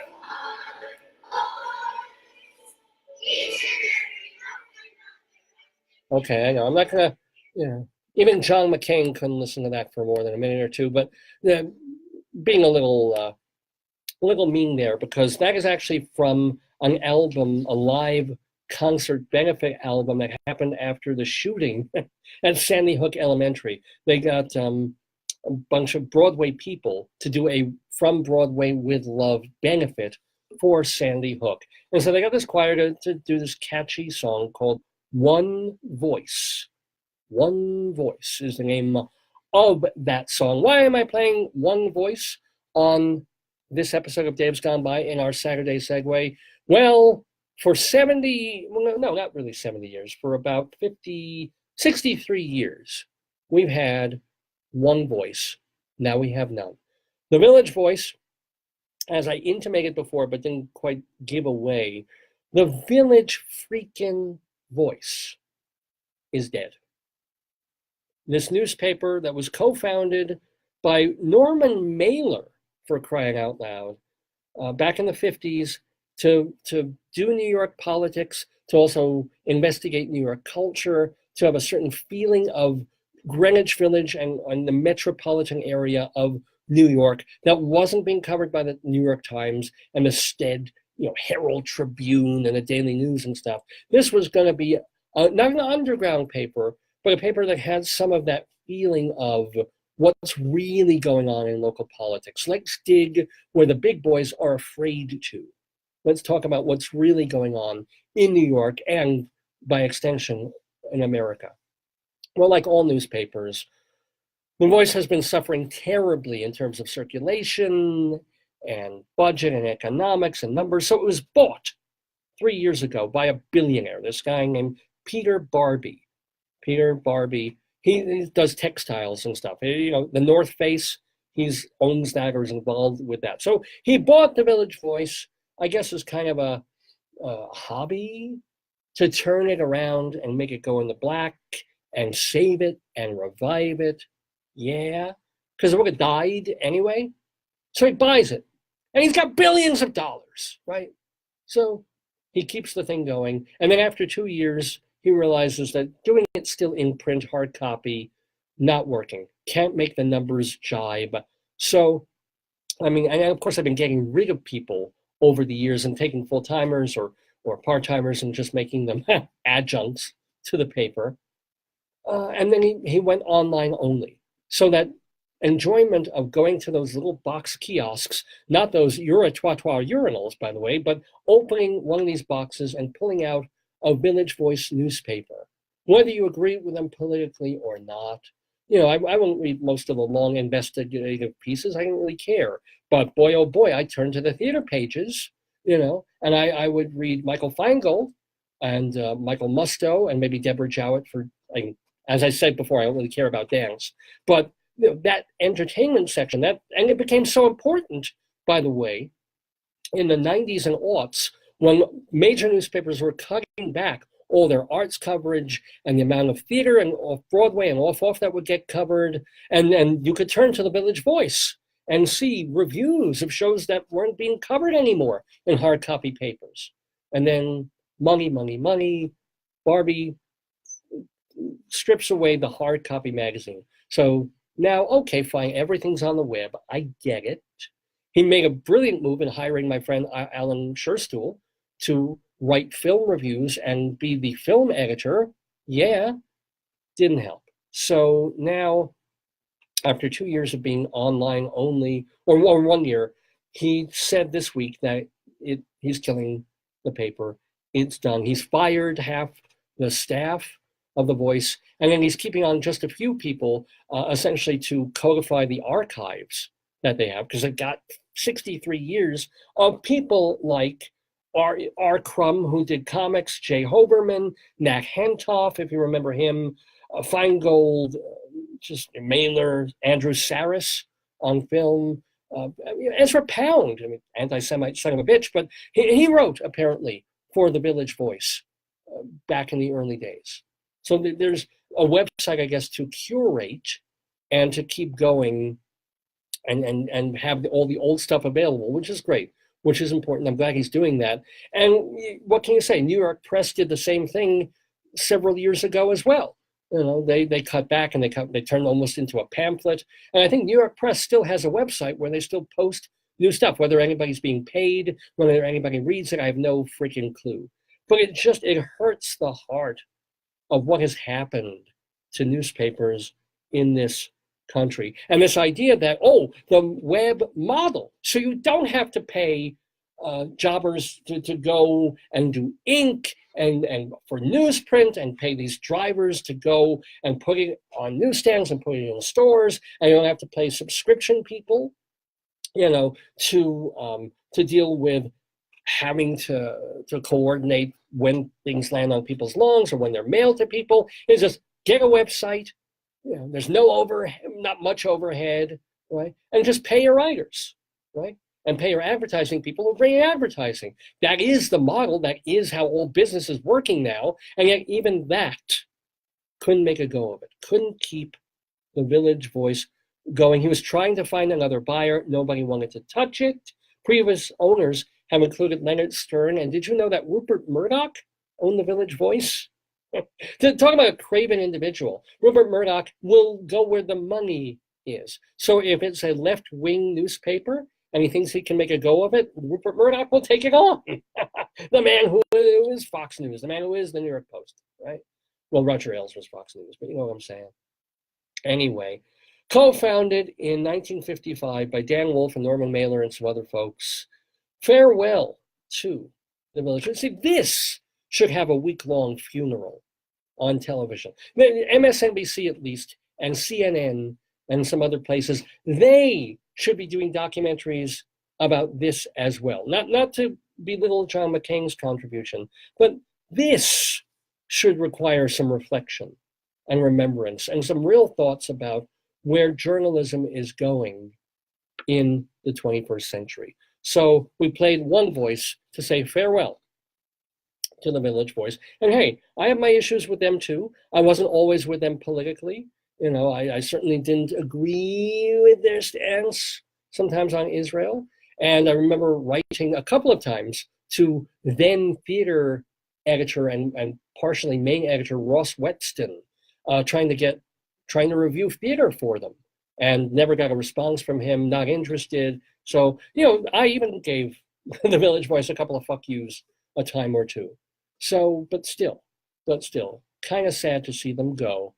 The Voice. Anyway, my voice is going. It's it's almost 10 to 1 Mountain Time here in Greeley, Colorado, at the University of Northern Colorado, where every week, just about, we do Greeley Crimes and Old Times, Dave's Big Dictionary, Inside Broadway, Colorado Limerick of the Damned, Rabbi Sol's Rabbinical Reflections, Storytime. You never know what you're going to hear every week on the Dave's Gone By Facebookio program of the stream. So I will remind you again that, well, first of all, I want to thank again Carl Gottlieb for being in the Daverhood. Find out more about him by going to his Facebook page. It's Carl.Gottlieb.3. Carl Gottlieb 3 on Facebook. And that's the real Carl Gottlieb, the screenwriter, the Jaws guy. So you can buy his books, find out what he's up to, Carl Gottlieb. And we thank him so much for being in the Daverhood. Thank you also to Rabbi Sol Solomon, founder and spiritual leader of Temple Sons of Bitches in Great Neck, New York. Find out more about him by going to shalomdammit.com. Shalom, D-A-M-M-I-T, shalomdammit.com. That is where you can read his sermons, his rabbinical reflections, and hear them too. You can also see 10 episodes of his wonderful TV show, Shalom Dammit, Rabbi Sol Solomon's Peace, Love, and Acid Reflux Hour, although they were a half hour.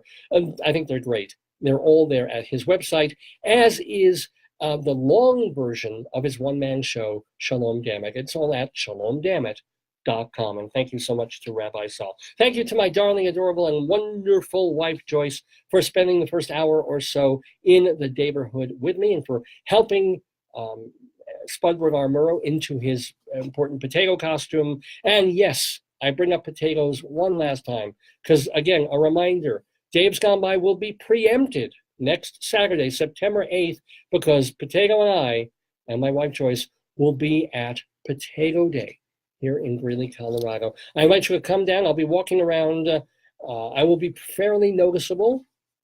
My wife may actually be wearing this shirt. She looks a lot better in it than I do. So she'll be there. I'll be there. Ketchup and potatoes will be there as well. It's from 10 in the morning until 4 in the afternoon. We tend to go early in the day when it's cooler out and stay about an hour or two. But oh my, Potato Day Greeley. So in honor of that, and in honor of my having to skip a week of my beloved program, let's play the great Small Potatoes.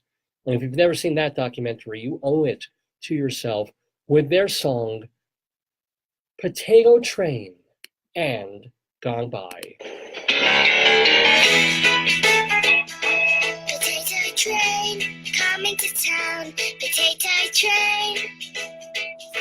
Potato train shocking around. Potato train. Potato train on an old train track, taking you here and taking you back. Potato train going choo choo choo. Potato train coming right to you. Potato train coming to town. Potato train. We'll see you on the train. Potato train shocking around. Potato train. Potato train, watch it go so fast. Feel the breeze as it shows on past. Potato train's really big and strong. Look behind you, it's good and long. Chugga, chugga, chugga, choo choo. Chugga, chugga, chugga, chugga, choo choo. Potato train coming to town. Potato train. Look how big and strong he is. Potato train jogging around. Potato train. If you like trains and the way they move, you like potatoes and the way they groove, and blow the whistle for a celebration. Potato train is in the station. Potato train. I'll see you in Tropical 2. hot dog night, like 2 potatoes in a potato fight. I have nothing to say to that. I'll see you in 2 weeks. I'll see you at Potato Day and Gone By.